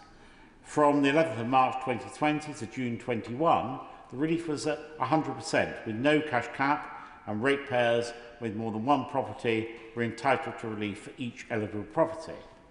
Franchisees were eligible to receive this relief, and it would have been automatically applied to stores operated by companies like Vodafone and others, and not through the franchise programme.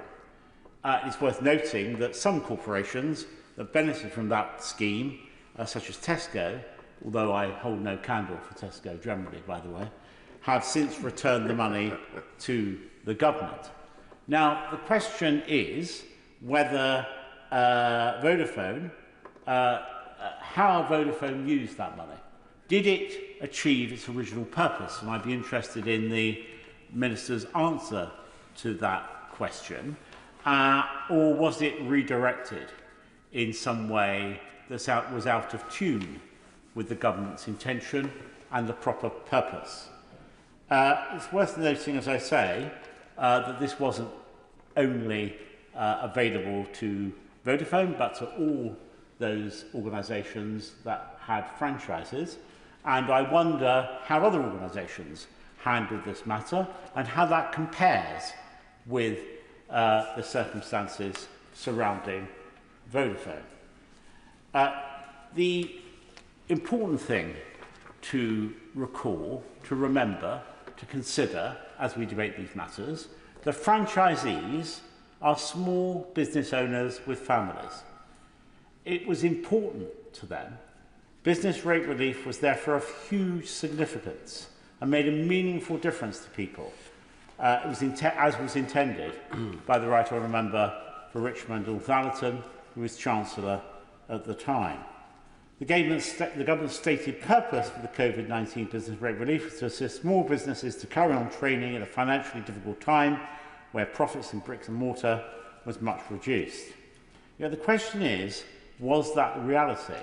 The fact that the government later introduced caps on the relief indicates that it was intended to help small businesses, those to whom £100,000 makes a great difference, not to subsidise large globalist corporations with hundreds of stores and access to other types of relief. So I wonder what assessment the Minister has made of how this kind of funding was used during the COVID pandemic. Too often, franchisees' payments by those who franchise them are cut drastically and with little or no explanation. Contracts are often terminated with just a few days' notice, with stores repossessed with little notice, often without valid reasons for doing so, leaving debts and loans to be repaid with no income. Franchisees claim that they face fines, clawbacks, grossly disproportionate to errors in question, in some cases errors that led to fines were results of failures in major corporation systems, yet the financial burden is often unfairly placed on franchisees.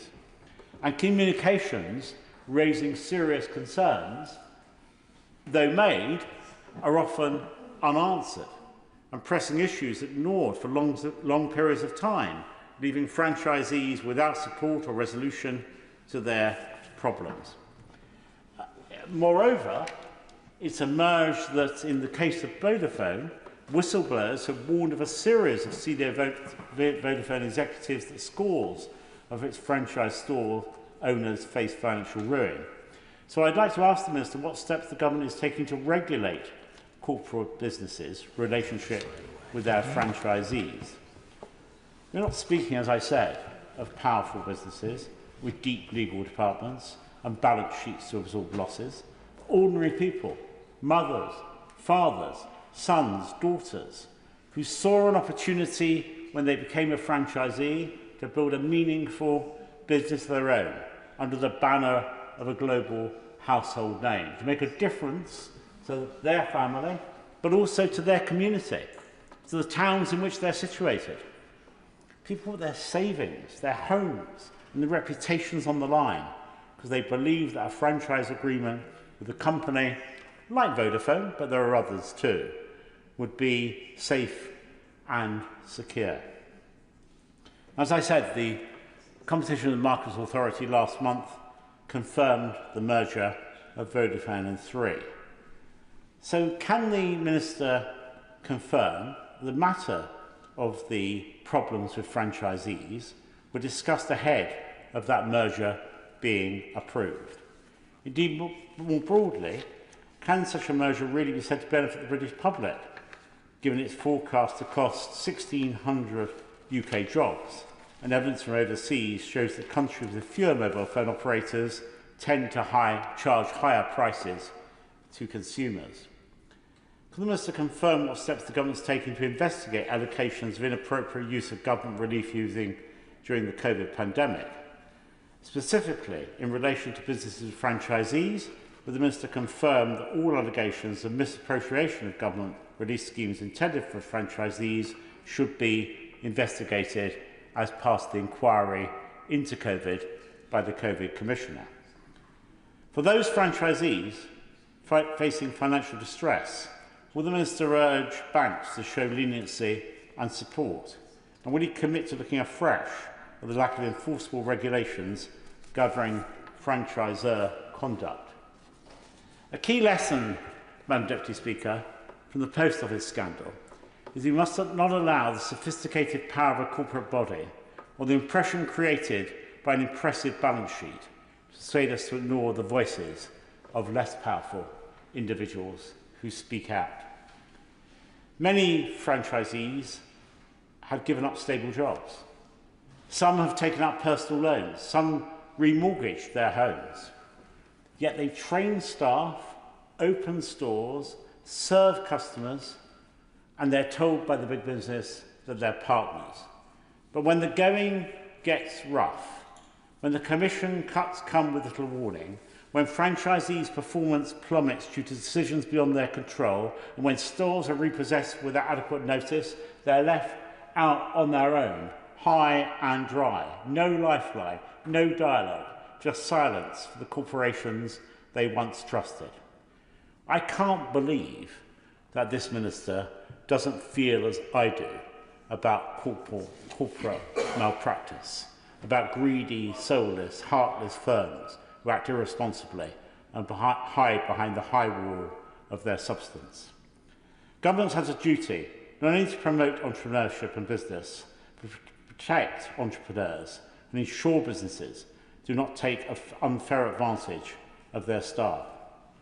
We must call time on the era of corporate giants using legal structures not as a framework for partnership, but as a shield for avoidance, for avoiding their responsibility and their decency. Brands that trade on a reputation and public trust must be held accountable for the actions they take, which cause real harm. We must move away from globalist, faceless corporate model, which has enriched a few, and towards a different kind of economic order, where we shorten supply lines, when we encourage small and medium-sized businesses, where we understand that economics must serve a civil purpose. I call it fraternal economics, where community and economic activity are bound together in a common cause. We can build that kind of economic future, but it requires government to know when to step forward, to support business, and to when to step back, not to suffocate entrepreneurship. That is a future that's within our grasp, but it will require this government, perhaps any government, to think afresh about the power balance between large, faceless businesses and those smaller entrepreneurs, those ordinary people, people like most of us, I guess, who simply want to get on and do the best for their family and their community. I know which side I'm on. I'm on the side of those people because I know they make so much difference in my constituency and across the whole of our kingdom. Thank you, Madam Speaker. Minister Gareth Thomas. Thank you, Madam Deputy Speaker. In the usual way, I thank the Right Honourable Member for South Holland and the Deepings for tabling this debate. Having crossed swords with him when our positions were reversed, I approached this debate with a particular degree of wariness, not least because he has assembled a very distinguished and cross-party group of members to participate in this debate. And as well as his own contribution, we heard from the Right Honourable Gentleman for Chingford, we've heard from my honourable friend for Stockport, the Honourable Gentleman for Boston, my honourable friend for Durham, and my other honourable friend here today from Reading as well. Each of them making important points. I do very much agree with, in particular, with some of the opening remarks that the Right Honourable Gentleman made about small and medium-sized businesses being very much the backbone of our communities, important and fundamental to the strength of each one of our constituencies. And we as a government are determined to do much more to support our SMEs going forward. It's why we will publish a strategy to support SMEs shortly, a point I think my honourable friend for Reading alluded to. The Honourable Gentleman was absolutely right, Right Honourable Gentleman was absolutely right in saying that we should do more as a country to celebrate our entrepreneurs and to champion their interests. They are brave, they are risk takers, they create wealth, and they make all our communities better and richer. And we are determined as a government to encourage more people to come forward as entrepreneurs, to take the risks to succeed and to grow businesses in our country.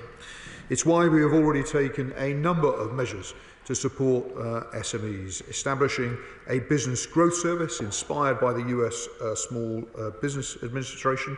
The Secretary of State for Business and Trade has already committed to do just that. That's why, too, we saw one of the outcomes of the spending review being a 2/3 increase